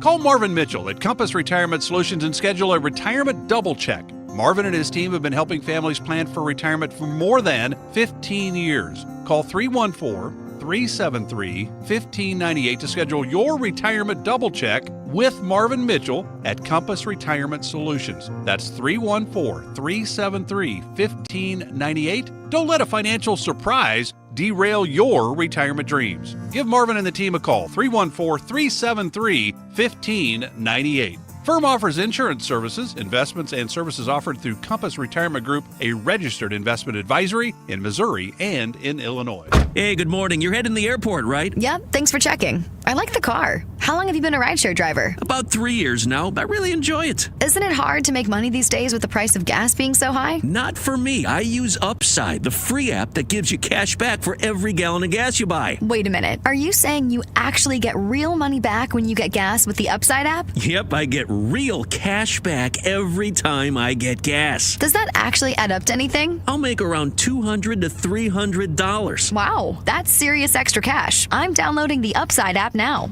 Download the free Upside app now to earn real cash back every time you buy gas. Use promo code NEXT for an extra 25 cents per gallon bonus on your first tank. You can cash out anytime right to your bank account, PayPal, or a gift card for Amazon and other brands. Just download the free Upside app and use promo code NEXT for a 25 cents a gallon bonus on your first tank. That's code NEXT. Do you support Marjorie Taylor Greene? We're going to give you the results of this poll in just a few minutes, but your options are yes, I support her retiring, yes, but I think she should stay, no, and she should finish her term, no, she can't leave fast enough. Let us know what you think. That is today's YouTube live chat poll. It is 2:37. This time check is brought to you by Jerry Kelly Heating, Air Conditioning, Electrical, and Plumbing. It's time for a $98 furnace tune-up. For details and a list of all station contest rules, visit www.971talk.com/rules. From the gateway to the airwaves, 97.1 FM Talk, St. Louis Conservative.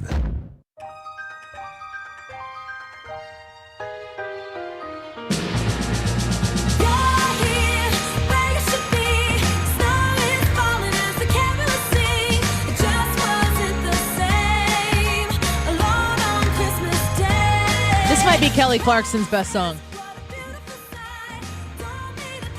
I know you're a big fan. Since You've Been Gone is better, obviously. I don't know. Did she write this song, though? Underneath the Tree. I don't know. I've never heard it anywhere else. I think I have heard other artists do this, but she might have been the original. I just can't stress enough to the kids out there, this is how we grew up. Millennials grew up wondering about things, and then we discussed. Some of us took bold opinions on it that were completely unverifiable because there was no Google. All of that could have just been answered by a very quick Google search, which you have now done. Well, I am, but I don't know the name of the song. So Underneath I'm just the Tree. Is it? Okay. I just said that, yeah. Underneath the At Tree. least that's what's in the system that I looked at. But I just think it's wild because what we just did there, I would say, yeah, I think she probably wrote it because I haven't heard anyone else sing it before. And the fact it is hers. The fact that I've never heard anyone else sing Underneath the Tree is in no way, shape, or form a good reason. That's like not admissible in court as evidence. It's just the thought that I had, and that we grew up that way. And the most obnoxious and opinionated of us really informed the public.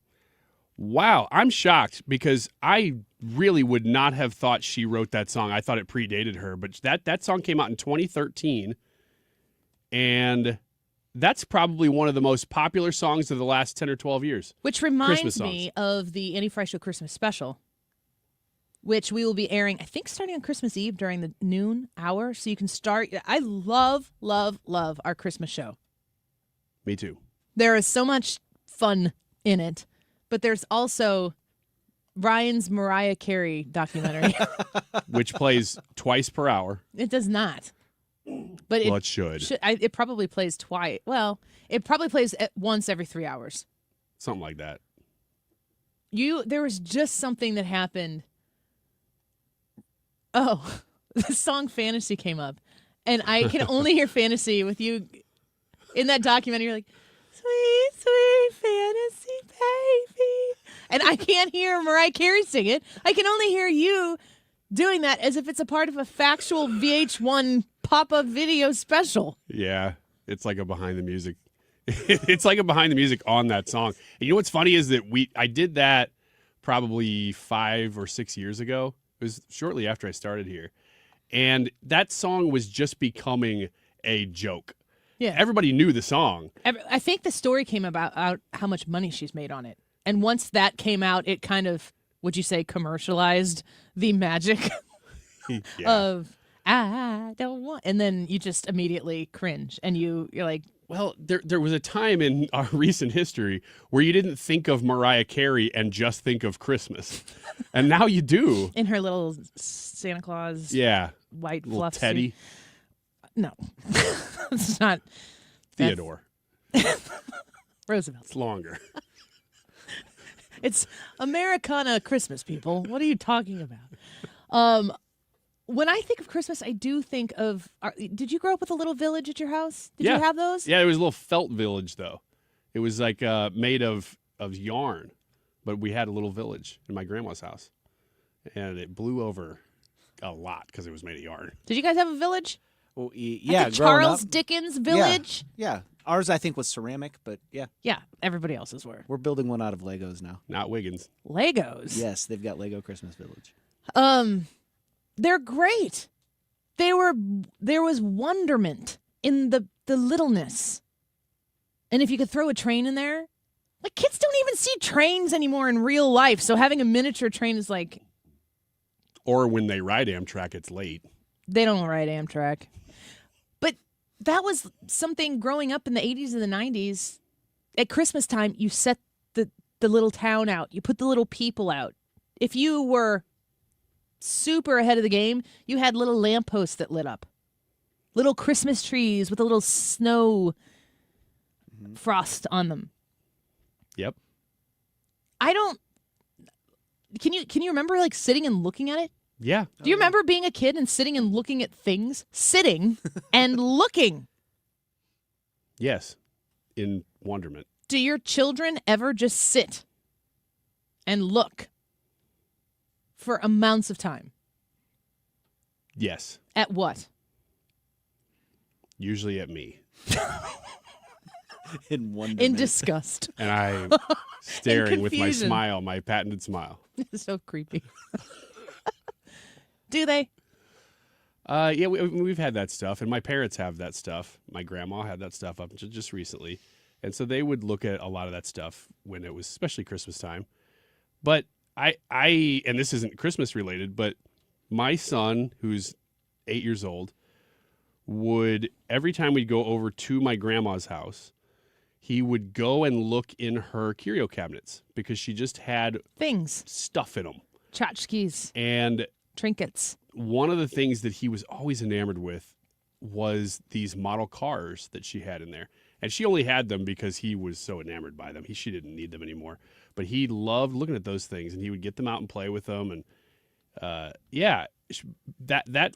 curio cabinets in general remind me of my grandma. There are a lot of curio cabinets that are for sale for very cheap now. Yeah. And they're also weirdly making a comeback because of that. Are they? Yeah, I've seen people really seek cool ones. What do you do with them? Not like 1987 ones, but there are certain ones that are popular again. So I want to show you this cityscape. Oh, yeah. Okay. That Dave Hohman, Hohman, there's a how long is this video total?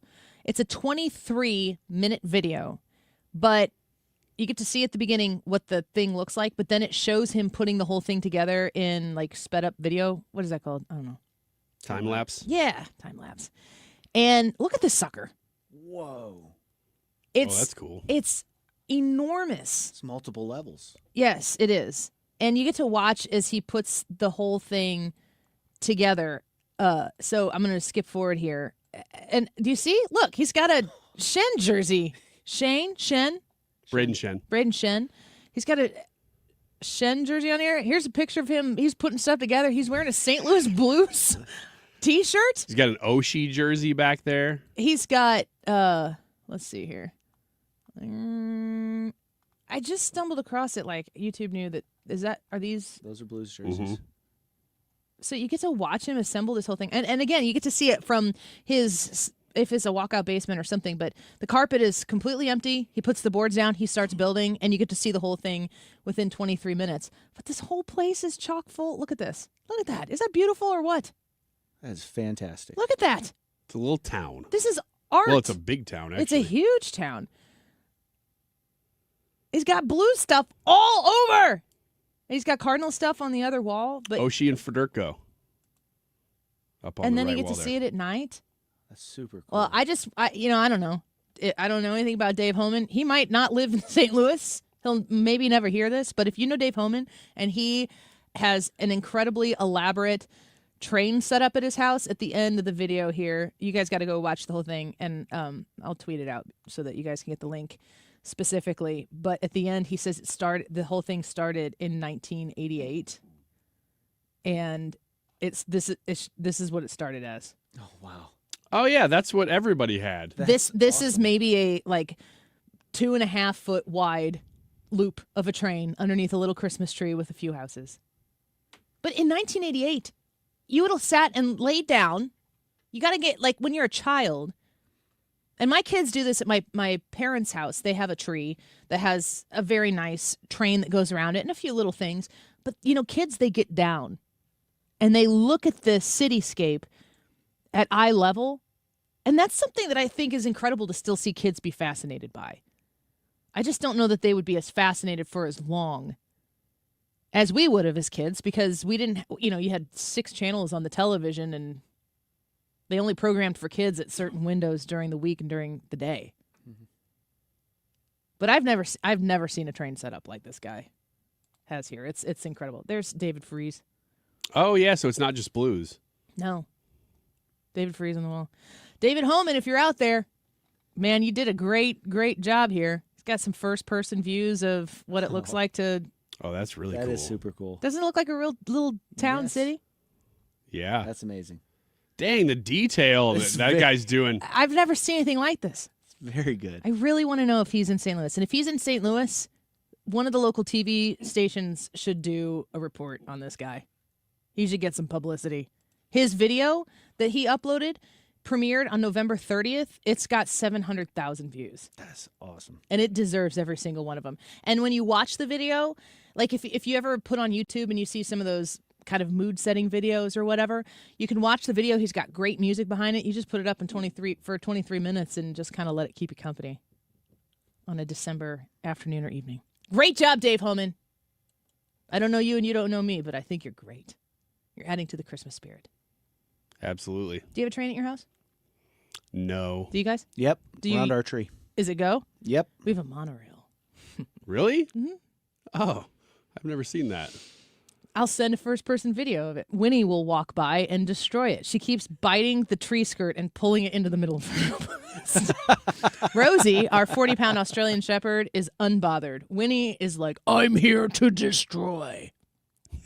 You never introduced who Winnie was. It's my 5th kid. Winnie is my husband. That's what I was hoping to hear. Yeah. She's a 9-pound King Charles Spaniel dog. All right, let's take a quick break. We'll get the results to today's polls, including our response to this. Do you support Marjorie Taylor Greene? Annie Fry YouTube channel, come vote. We'd love to hear your thoughts on this. We'll read some of your comments along with our responses. Scooter said MTG is leaving because Trump and his MAGA goons threatened her.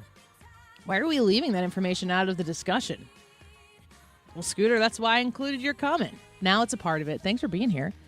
Bob said MTG should stay. Very disappointed. And Vicky said she needs to finish her term. What do you think? We'll be right back. A heart that's mine completely knocked me right off my feet. And this year I will Stuart Stewart's American Mortgage. If you want to close out this year with a really smart financial decision to position yourself the very best in 2026, it might revolve around making a really smart move with your mortgage. Getting a new mortgage, if you're looking to purchase a home, you know that you're in the market, you're waiting for the right one, make sure that you get a pre-approval from Stewie at Stewart's American Mortgage so that when you close that loan, you don't pay anything in closing costs. Thousands of dollars that stay in your pocket, maybe invest in the new home, or you just don't have to spend. That's nice. And if you're looking to refinance your current mortgage, if you need a lower rate from maybe the high highs that we've had here recently, or if you're looking to take cash out of your home as the equities are up and you want to make some improvements, pay off some high interest credit card debt, Stewie can help you through that entire process, make the most intelligent financial decision for you. Just give him a call and tell him Annie sent you at 314-324-4440. And join the host of Annie Fry Show listeners who have used the Bagel Loan. If you want to learn more, Google the Bagel Loan, NMLS number 226715. Let's show our appreciation for local heroes. Mark Cox here. Nominate a first responder and their department could get lunch from Grill Master Tony's. I'll personally deliver it.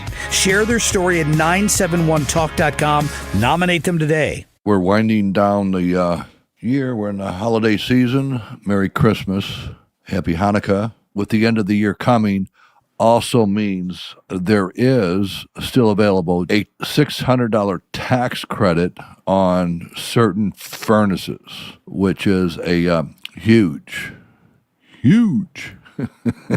advantage to us. You can either give it to the government and they can spend it on seeing how grass grows, or you could keep it and put it into a furnace for your house, which you worked very hard for. It's your money. That's what a tax credit is. So if you're paying federal taxes, $600 comes back to you that you can put into a furnace to the end of December. So if you need a furnace, call me. Bart Inman, one easy number, Missouri and Illinois, 314-293-2600. Only.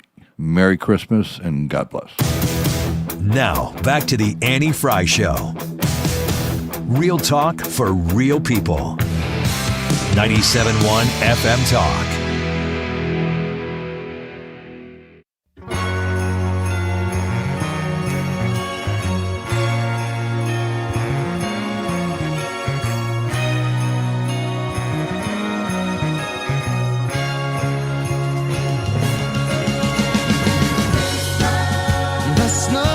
Welcome back to the Annie Fry Show. The YouTube live chat poll today, do you support Marjorie Taylor Greene?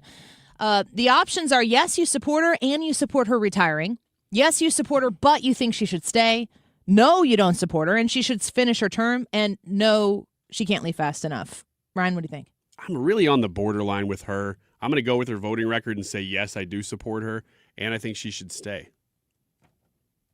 What about you, Brad? I think no, but I think she should finish her term. You made a commitment when you ran for this term the second time. Take your term, finish it out. You made that commitment to the people, and then retire. But don't announce your retirement and bail early, and then create a special election for a couple months. That's ridiculous. Finish your term. Why do you support her if she's willing to bail on a razor-thin majority? Like, her absence could put the Republicans' ability to get the job done in peril. Well, I don't support that. I support her voting record. And that's why I'm saying she should stay, is that's a mistake in my opinion. And that would remedy that mistake. I'm a no, and she should finish her term. I'm not somebody who's ever been a huge fan of hers. I understand that she's not really for me. So if she's, if she's doing what her constituents are supportive of and they vote for her, I don't really love getting... I don't think it's fruitful to look at politics and give any one person the right to define what that Republican Party needs to be. I think you need to have a lot of broad, a big tent, a broad understanding of, a few foundational principles, but can be interpreted in different ways, or maybe there are different pathways that get you to a more responsible constitutional way of doing any given thing. But I'm not enthralled with those who go to Washington who I feel are working the most on elevating their own profile. She is absolutely that. And that it's not for me. And I can't imagine that in her red district. I mean, she's won that thing by double digits. It's not like it's going to probably, but you never know. It's probably going to stay red. And if there was a nationally no-name person who got in there, they would vote the same way Marjorie Taylor Greene did. So it's, the fact that she is a Republican is not enough for me to be like, oh, I think she's great. But it's I don't want her gone. Like I don't want Susan Collins and Murkowski from Alaska. I don't want them gone in favor of Democrats. Right. But they're not my kind of Republican. I don't want the Republican Party to reflect them instead. It's just, I'm not her biggest fan. Better than Democrat, for sure. This is a very divided response here. Do you support Marjorie Taylor Greene? 18% of you say yes and that you support her retiring. So 18% of you all think everything 100% A+ Marjorie Taylor Greene. 21% of you said, no, you don't support her and she can't leave fast enough. That's pretty amazing. 25% support her but think she should stay, like Ryan, and 36% said no and she should finish her term. Pretty divided today in the poll results. Thank you for being with us. Go watch that video by David Homan on his trains. So cool. So beat the drum with me. Time now for today's Spotlight on Money, sponsored by Bills Happen. Numerous studies over the years have said that disagreements about money are the number one source of arguments in a relationship and one of the leading causes of divorce regardless of income level. Ed Jertson, founder of the Engage Wealth Group, says it's important for couples to have a stress-free conversation to outline their goals and then celebrate when the goal is accomplished. Have some goals that you both can meet and then go enjoy those goals. I'm Rob Hart. See website for details. Bills Happen is not a lender and does not make credit decisions. Hey, bills happen! So when you need extra cash fast, go to billshappen.com. Have you been turned down? Are your credit cards maxed out? Do you have bad credit? Go to billshappen.com. You could find a lender and get up to $5,000 cash as early as tomorrow. Billshappen.com is safe, secure, and all online. Just remember, when you need cash, go to billshappen.com. Billshappen.com for the cash you need now. Billshappen.com. You're listening to Leaf Filter Radio, and the guru of gutter protection himself, Chris Coonahan, is here to take your most pressing leaf-related questions. Hey, everybody, Chris here. I understand we have Ron on the line. Ron, where are you calling from? Uh-oh. Ron, are you calling from a ladder? Well, I was. I wanted to ask Chris what I need to do to get my gutters ready to have leaf filter installed. Oh, Ron, you don't have to do anything. A Leaf Filter Trusted Pro will come out and clean.